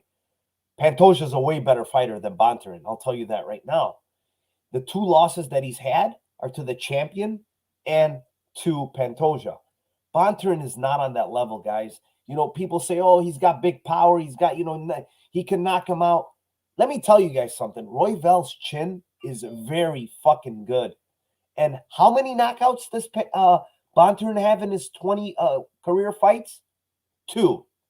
I don't want to hear how Bontarine's some huge puncher and all of a sudden this guy's some knockout artist and he can knock out Royval. I highly doubt it, dude. This guy's got a really good chin. Even when he gets hurt, like you saw against Kai Kara-France, spinning elbow, catches Kai Kara-France, and Kai Kara-France hits extremely hard. The last time we saw Bontarine at 25 was against Kai Kara-France, being dead in the end of the first round, like completely gassed. I don't know how, because he had Kai Kara-France's back, and somehow this guy was like dead tired in that first round. So listen, man, he's going up against the guy that's going to bring the pressure. He's going to bring the volume. He's going to break this guy down. I have a ton of bets on this fight. I have Royval at minus 158. I hope this line goes down because I'm going to bet Royval even more. I have Royval knockout round 2 at plus 1100. I have Royval round 3 plus 1000. I mean, I like Royval in all the spots. The only thing I have my stuff covered on is by taking Bontarine round 1 because I think that's his opportunity. Outside of that, he's going to get broken down, and I guarantee you, if this fight goes on, he's going to get stopped. So I have a bunch of bets, but I love Royval in this spot. Hell yeah. With conviction, Narco Cop delivers. Tajik, how do you feel about this one, brother? First of all, just to be clear, like, do we have a bet or no? Because if somebody, like, if you're taking, if people, let me know in the chat. I mean, I'm gonna, yeah, it's easy bet, right? Like $100 if Bontarine doesn't make weight, you get $100, right? So about the fight, yeah.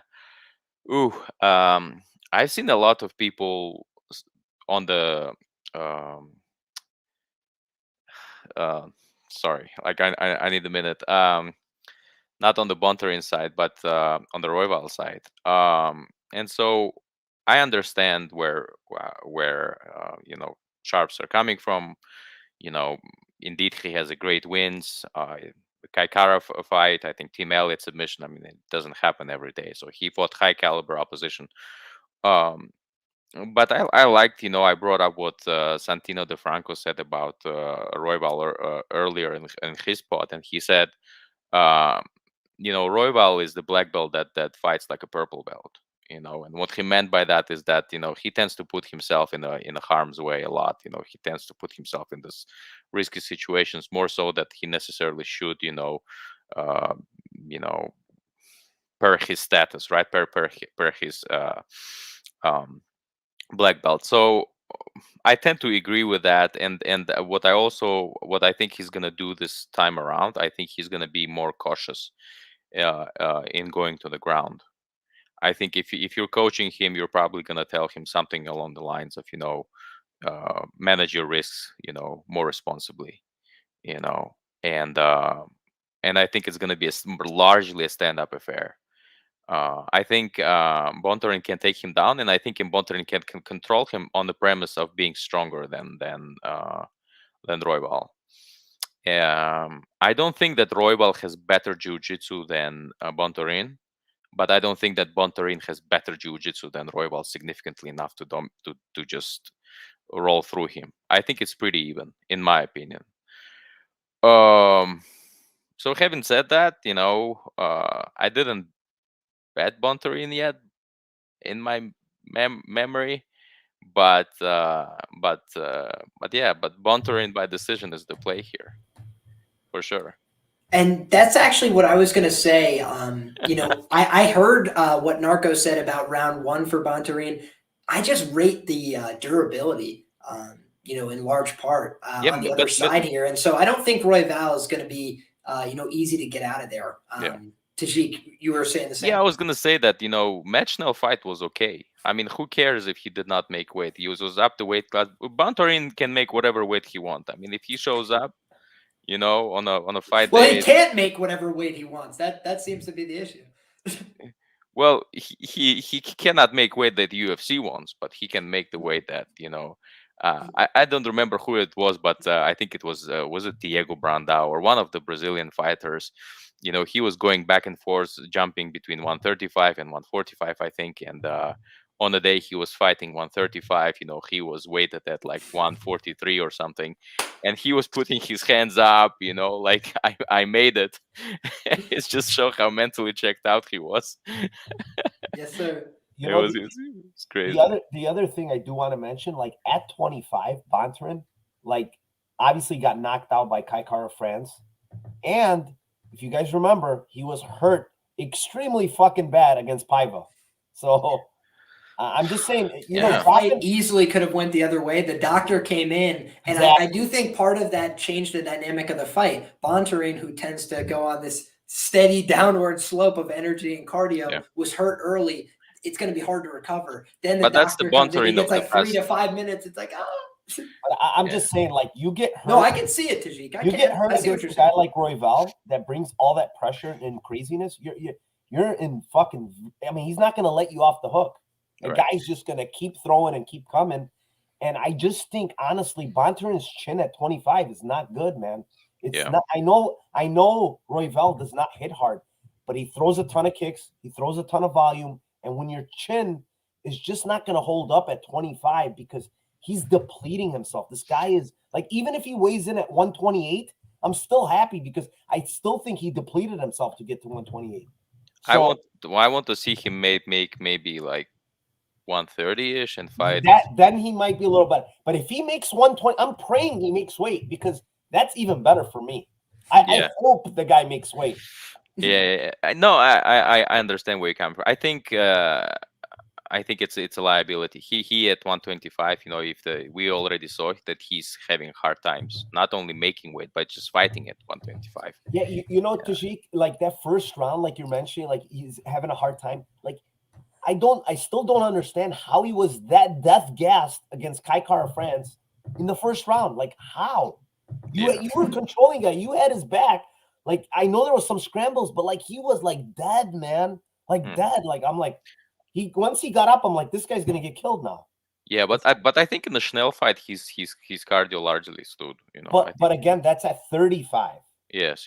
It's a big difference. Like, So maybe they'll agree to catch weight. You know, he no, makes thank you. I hope he makes weight. makes 135, and they fight at catch weight. Maybe. I honestly think he's gonna miss like I'm not even joking. I think you're right. Like 130. I think it's gonna be like 129, 130. Yeah, but I'm still gonna take. My bet is open to everybody in the chat.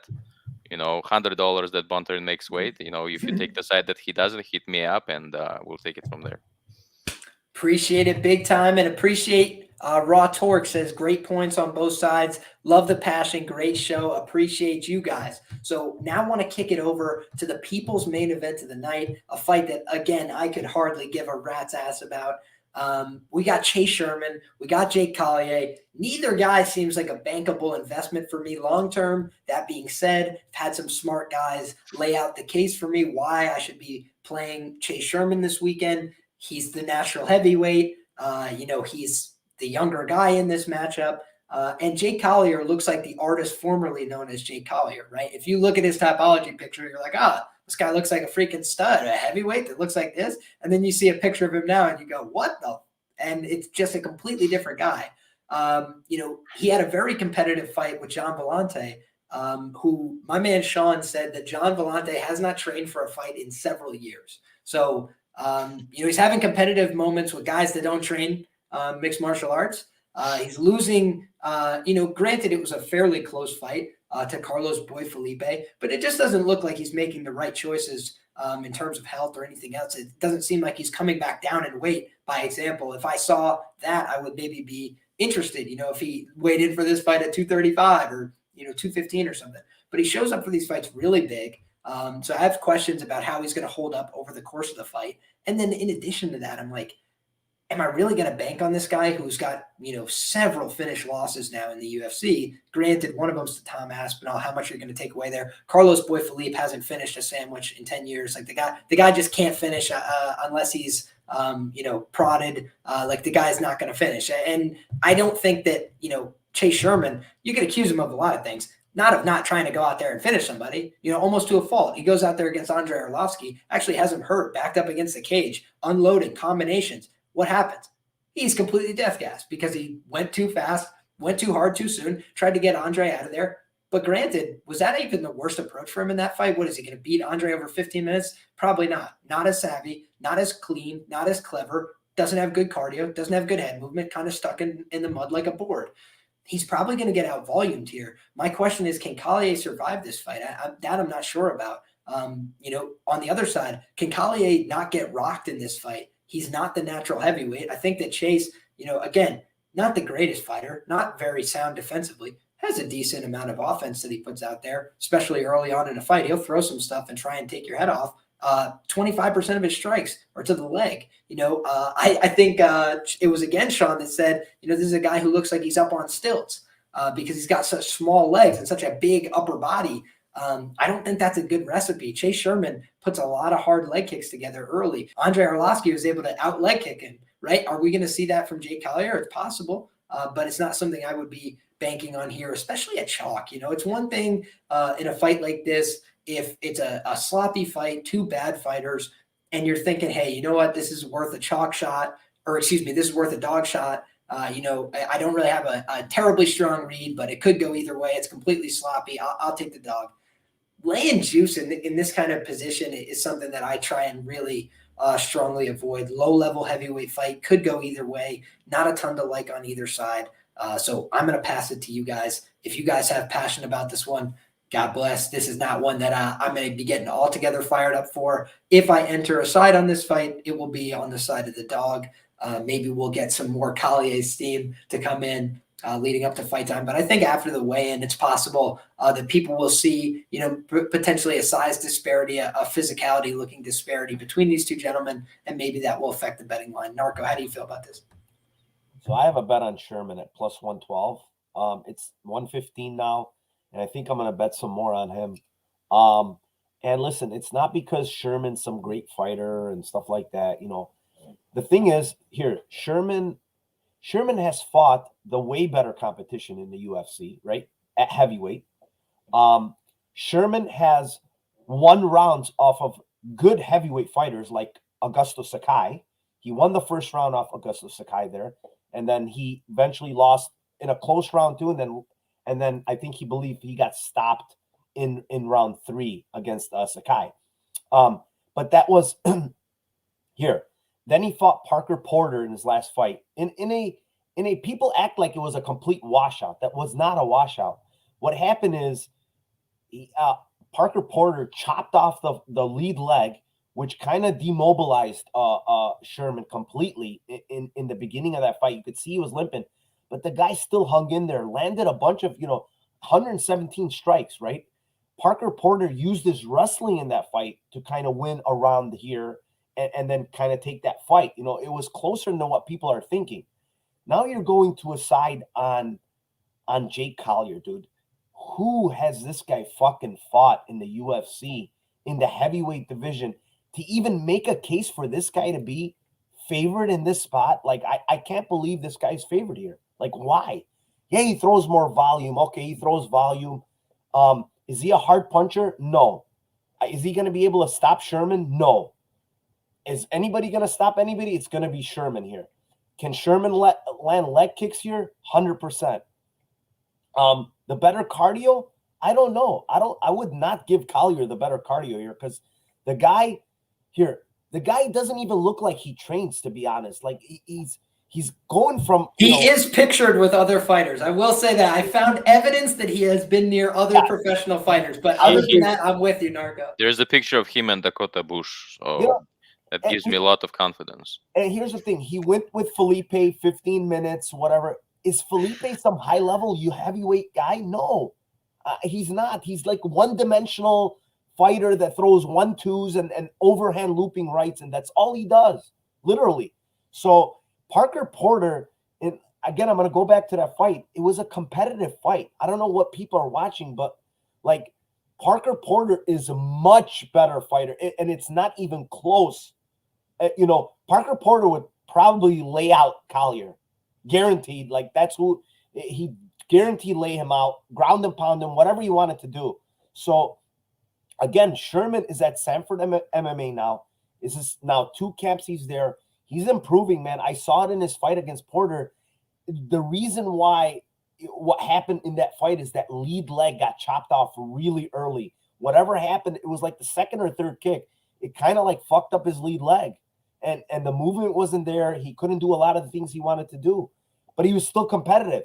So again, the guys fought way better competition in the heavyweight division. You're talking about, Sakai, you're talking about Arlovsky, you're talking about Porter. All these guys would wash out Collier. So like, to me, like getting plus money on a real heavyweight versus a guy that's not a real heavyweight versus a guy that doesn't even look like he's training well. And the commitment, right? When you talk about MMA, you're talking about commitment. Why is Collier at heavyweight, right? That's what we got to ask ourselves. Why is this guy at heavyweight? Commitment, man. The guy doesn't want to do probably road work. The guy doesn't want to, cut back on whatever he's eating.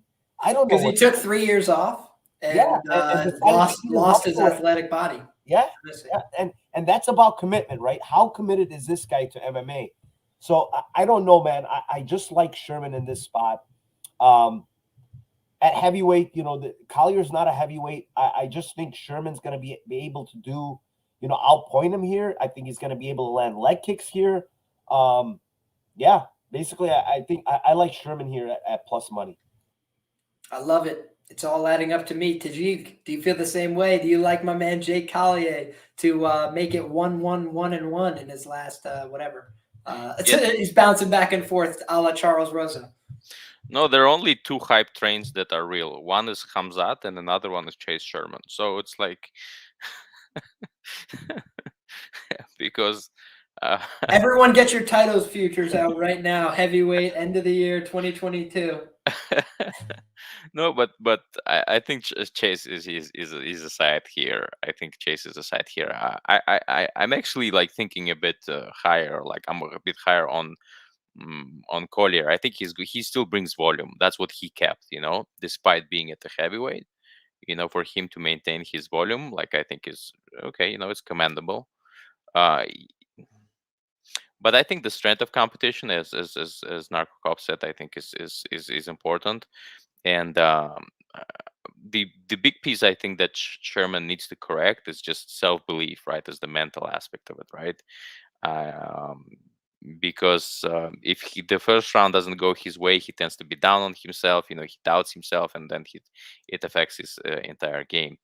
Um, but if he implements leg kicks, and puts him away, it chops his leg kicks. It could be troublesome for Collier, right?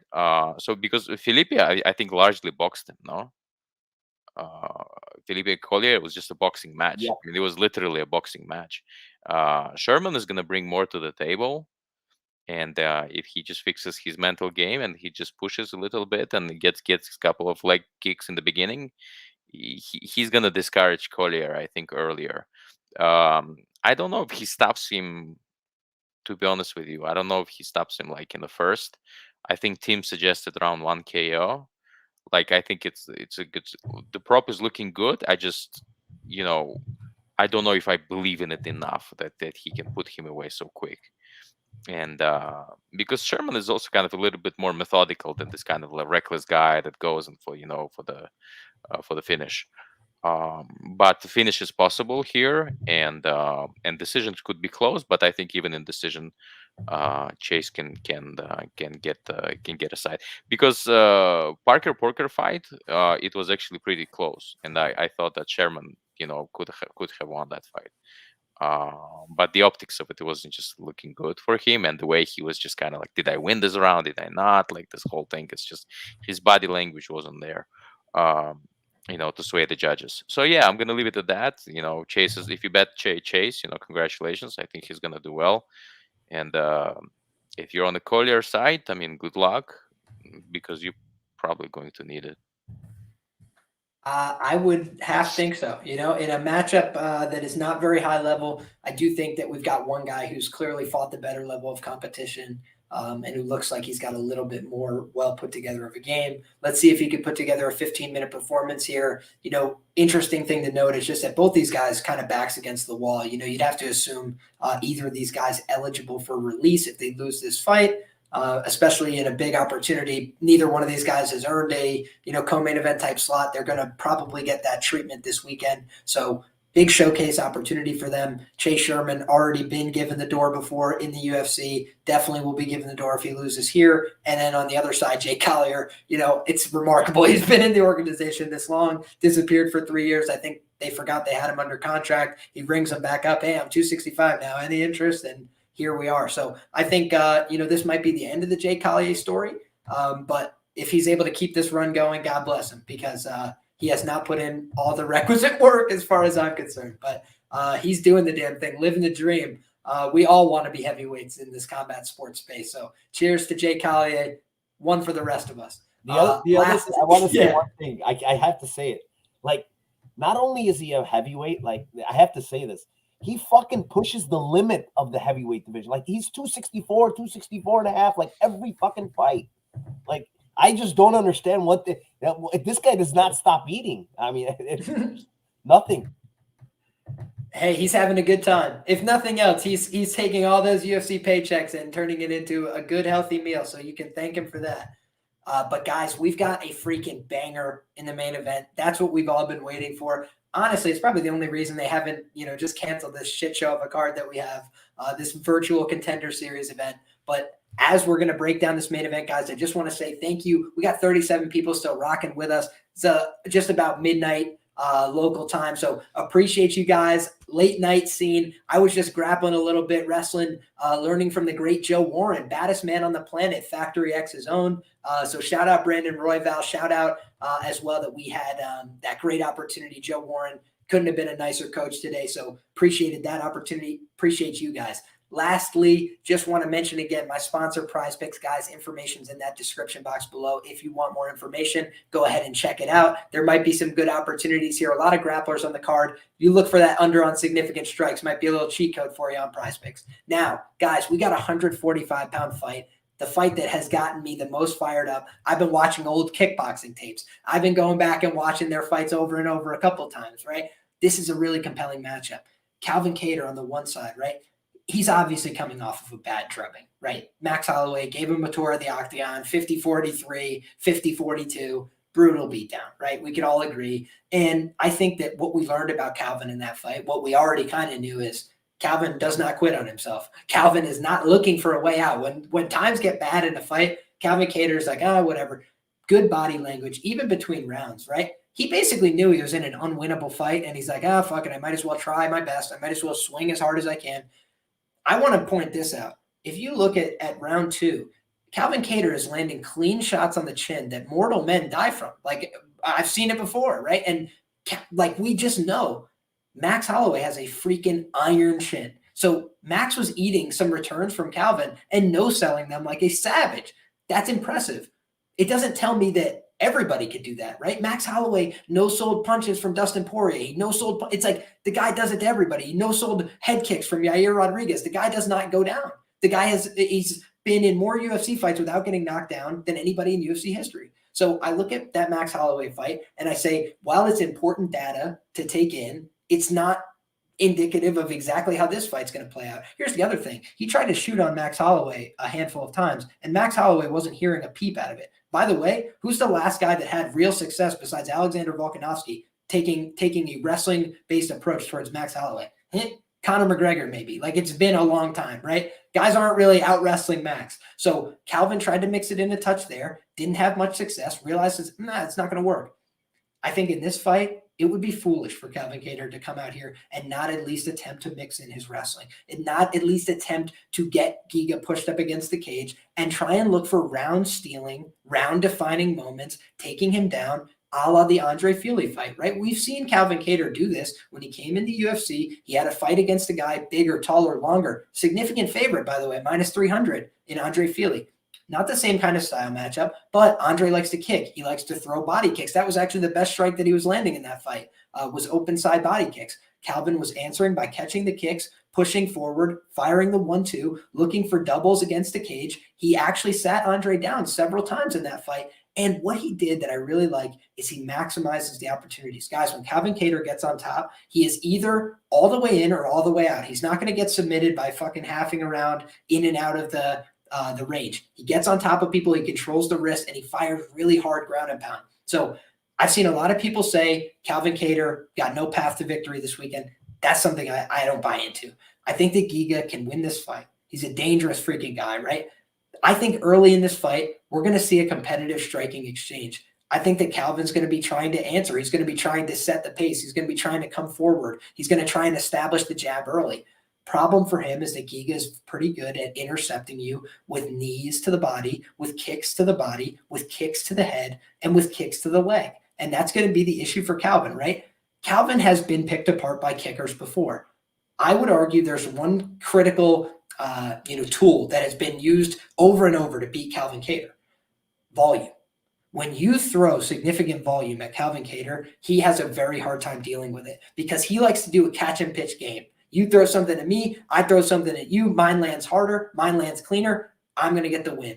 That's how Calvin Kattar approaches a lot of these fights. He's unreal durable. He's fucking tough as shit, willing to take the punches. So he's like, all right, you hit me, I'm going to try and swing back and kill you. And he normally overthrows a little bit on the punches. He'll throw big committed elbows. But when he lands them, people go night-night. People get hurt really badly. The other thing he does really well that could be critical here, he grabs collar ties, right? That's something that's a wrestling move. Not a lot of strikers do that. But he grabs collar ties and fires uppercuts behind him. And he has landed them clean and knocked people out, including Shane Burgos. When Shane Burgos had a chin from fucking Hades, nobody's touching this guy on the chin and putting him down. He hurt him really badly. I think he was the first guy to ever beat him. That's a fight where he was having a tough time, right? So we've seen Calvin be in fights where he's facing adversity, come back and find moments of success. I would argue he comes back to take over round 3 against Zabit Magomedsharipov. Zabit is a fucking stud. Zabit's a killer. What does Zabit do? He overwhelms you with volume, guys. It's not just kicks. He's throwing punches, kicks, coming forward. He's setting new angles, and he's never stopping. When he stopped throwing volume, then it's me and you going back and forth, and Calvin wins those fights. When it's me and you exchanging, Calvin wins. That's what he wants. He wants to force pocket boxing exchanges. I think that if Giga gets caught in pocket boxing exchanges, it'd be a fucking really bad night for him. It could be a night where he gets hurt badly.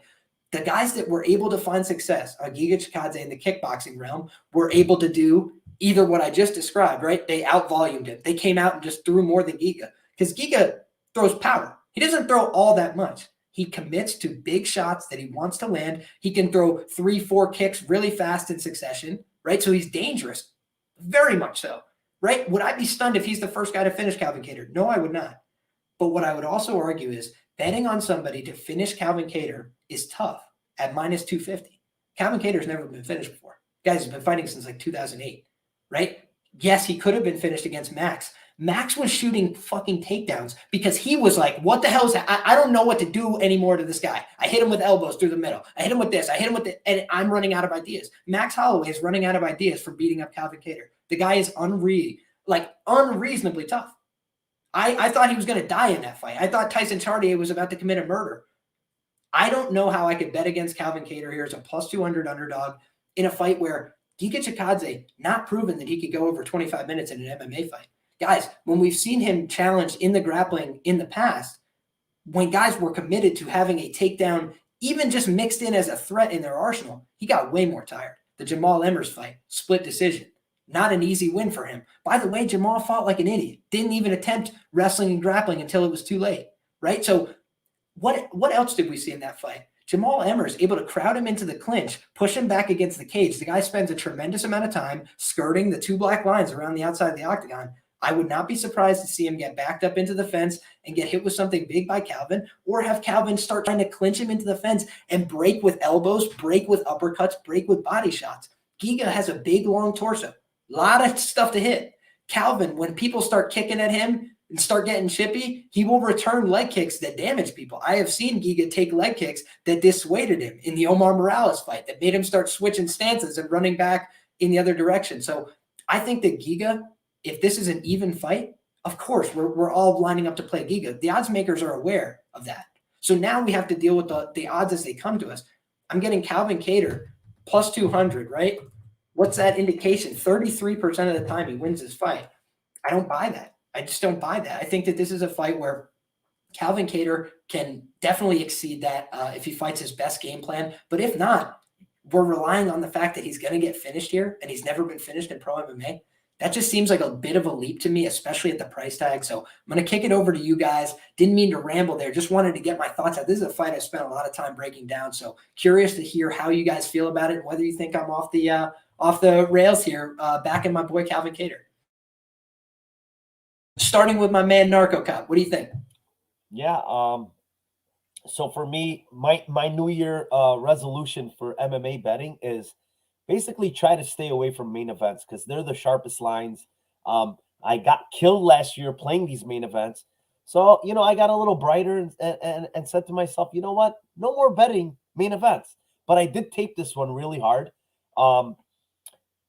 There's a lot of things that I see that are advantages for both fighters. For one, I'll start off by saying the smaller cage definitely helps Kattar because, we know that Giga likes to skirt around the cage, he needs the distance, right? He wants to land the kicks.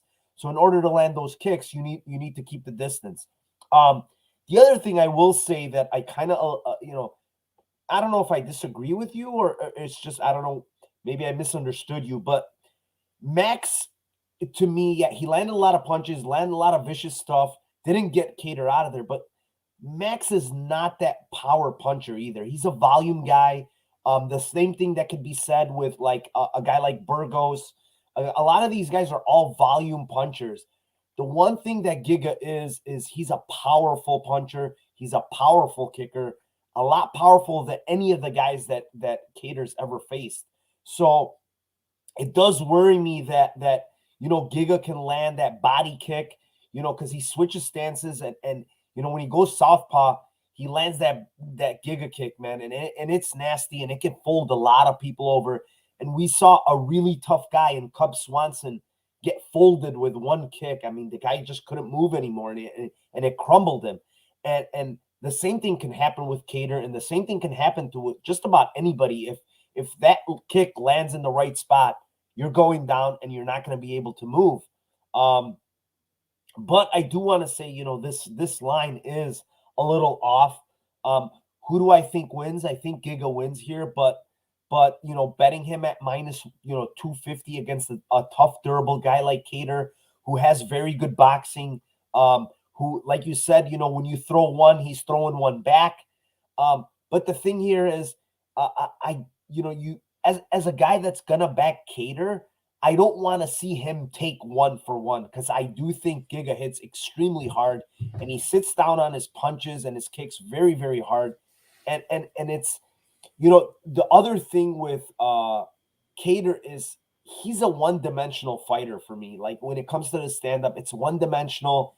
And to be a one-dimensional fighter against a guy like Giga, it's just not good because the guy is a very high-level striker. Like, and I'm not going to say his hands are his best, you know, but overall, his overall striking is extremely high level. The spinning attacks, the knees, the knees to the body, the kicks to the body, the kicks to the head, like they're so fast.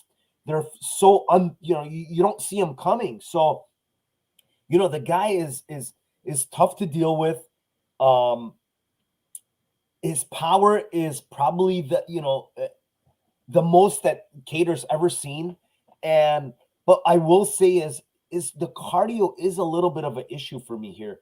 And if Kattar is to survive early, you know, rounds 1 and 2, and maybe some part of that third, I think it's Kattar's fight to take late. So if I'm looking for anything, it's going to be on the Lambo show tomorrow, but it's going to be some type of late round prop here.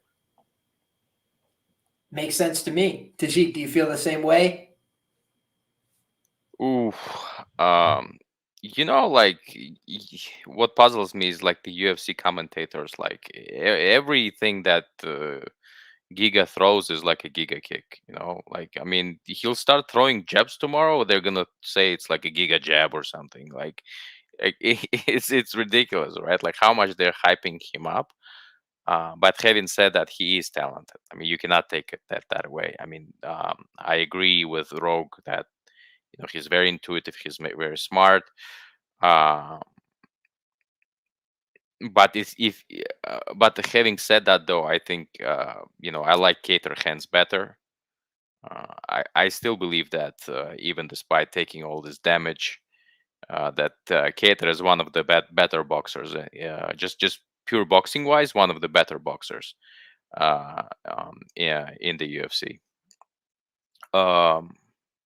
Cardio is a concern for Giga, and I think and I think I also like what Mbe I think is saying that you know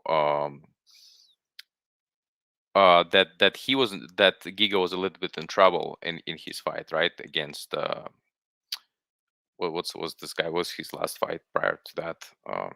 And as with the Barbosa fight, right? He was a little bit. I think he was in trouble. And he was in the third round that he was started a little bit, like you could tell he starts like guessing out. That's in my opinion. I think if I remember that correctly, I could be wrong. But I felt like it was closer. It was a close fight, and Barbosa is past his prime.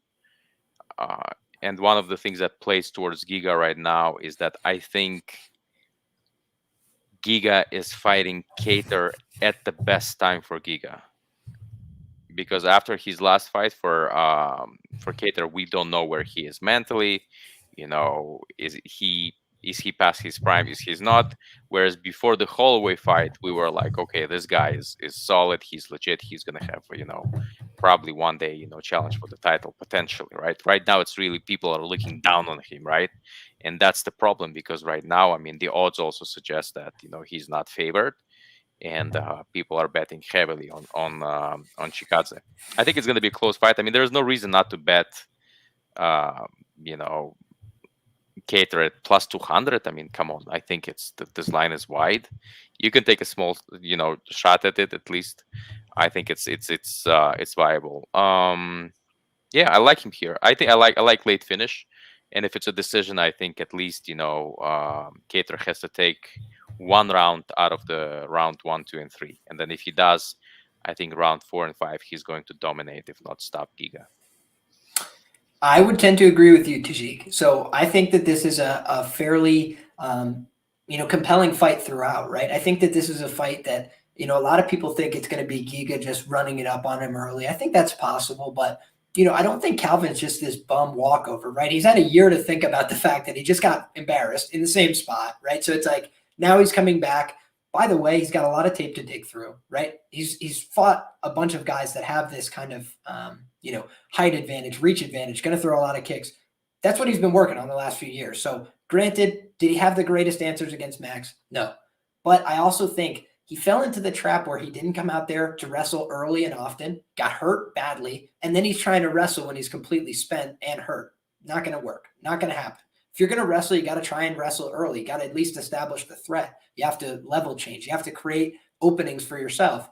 And I think that Calvin needs to do that in this fight in order to maximize his win condition. I think if he's able to do that, it's going to be tougher for Giga. I don't think he's had guys that are committed wrestling and grappling threats. Obviously, the stats don't bear out that Calvin is going to come out here and shoot takedowns.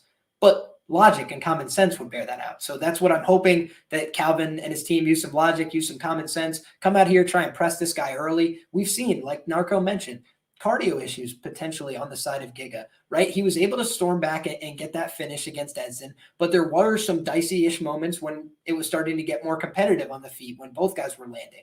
I do think that, you know, Edson looked like a little bit stuck in the mud. He was getting hurt on a lot of exchanges and early by Giga as well. So you look at Edson, though, he's been finished a million times, guys. He's been finished a million times. Cub Swanson, I love him. Great legend. He's 38. He's been finished a million times. These are guys who are at age parity. He's not fighting old guys no more. He's fighting somebody who's like his age, both guys that are trying to make a crack at this title. And I just don't think Calvin Kattar is like, all right, well, that shipped it on my career. I might as well turn in my gloves now. It's like, I think he's coming out here to contend for titles still. And I don't know that he could do that, but I know he's going to fucking fight for my money and try his goddamn best. And he's not going to quit on himself. So unless the damage from the Max fight is too much and he can't recover and this isn't going to be his profession no more, I like Calvin Kattar to come here, make it a fight, surprise people. You know, Narco mentioned as well, I want to shout this out, you know, potentially avoiding those main event bets. I have been struggling long-term to bet main events. And then I looked back at the source of my problems. I was very favorite heavy on my main event selections. And I did read it in Fightnomics as well, that main event underdogs had been undervalued as long ago as 2013. I don't know if that data still holds up today in terms of their overall win percentage. But what I would say is we all feel this, you know, Giga is being promoted very heavily, right? The Giga kicks, every highlight reel, giving him the Jamie Simmons fight, free wins. Like, they're trying to build this guy up. Great highlight, right? Cub Swanson at the right time. And then freaking, you know, Edson, who he's trying on his second weight class, having been finished a number of times at 155. So I like Edson. He's got good skills, but that was a fight that tested his durability down a weight class. Real problem. We know that Kattar is going to fucking fight his heart out. And we know he's pretty damn durable. Even when he got badly hurt by Max, he came back out the next round like, all right, here we are again. I know that he doesn't have the same level of power. I grant that. But I think that he can offer him something. I think that he's going to catch kicks and return and try and find that 1-2 down the middle. I think he's got one of the better skip jabs in MMA, where he will throw another one behind it and then be right in range for his straight from the rear hand and really sent freaking Ricardo Lamas out on a spaceship when he hit him with that. And I would not be altogether stunned to see him do that to Giga, who stands a little bit upright at times, especially as the fight goes on. He keeps good position, but as that fight starts to wear on a little bit, his defensive habits become a little more lax. He starts to become more hittable in his own right. And I think that if Kattar is smart here, he presses him in the clinch, he uses body work early, he actually kicks the legs himself and tries to get Giga off balance. He does not concede the back foot. If he concedes the back foot, it's going to be a long night at the office. Giga can pick you apart on your way in. If he pressures him from the outset, I think it's going to be a great damn fight. So I'm rooting for my boy Calvin Kattar to come back here strong. Not often you'll hear me root for the Bostonians, but this is one that's got my eternal respect. I tweeted it out earlier. There are fighters that are as tough as Calvin Kattar. There's no fighter tougher than this fucking guy. So I'm excited to see what he can pull out. This is going to be a hell of a damn main event. And on a card that, you know, it doesn't really always live up to your expectations. This is the fight. I'd be stunned if it doesn't deliver high octane violence. And that's what we've all been waiting for, right? 1 month away.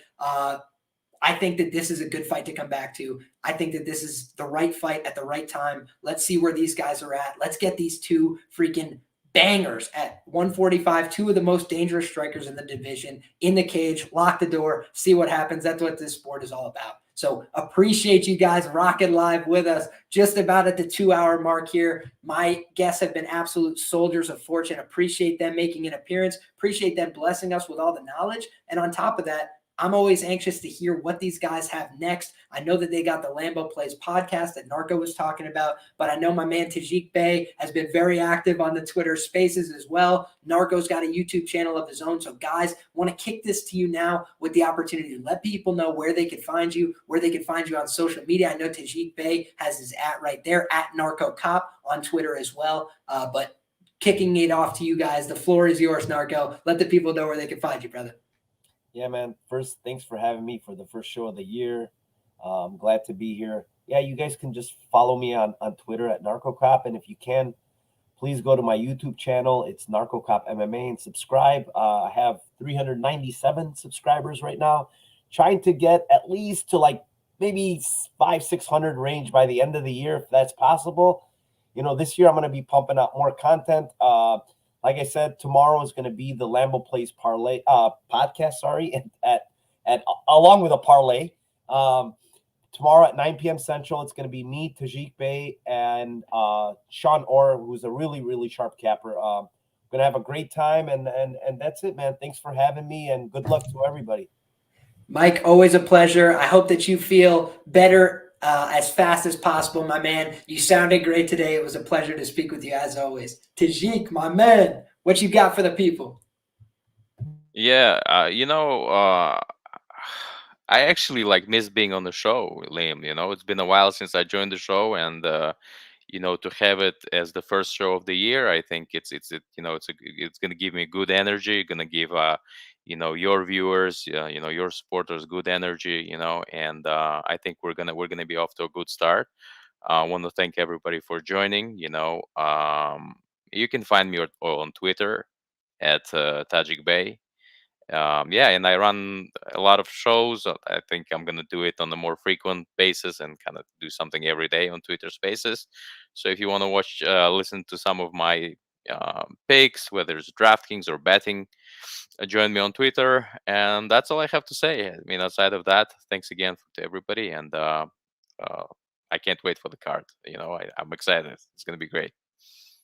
I love it. I feel the exact same way. So, Narco, please. One more thing, because I see in chat is asking, you guys got an LFA or KSW degenerate play?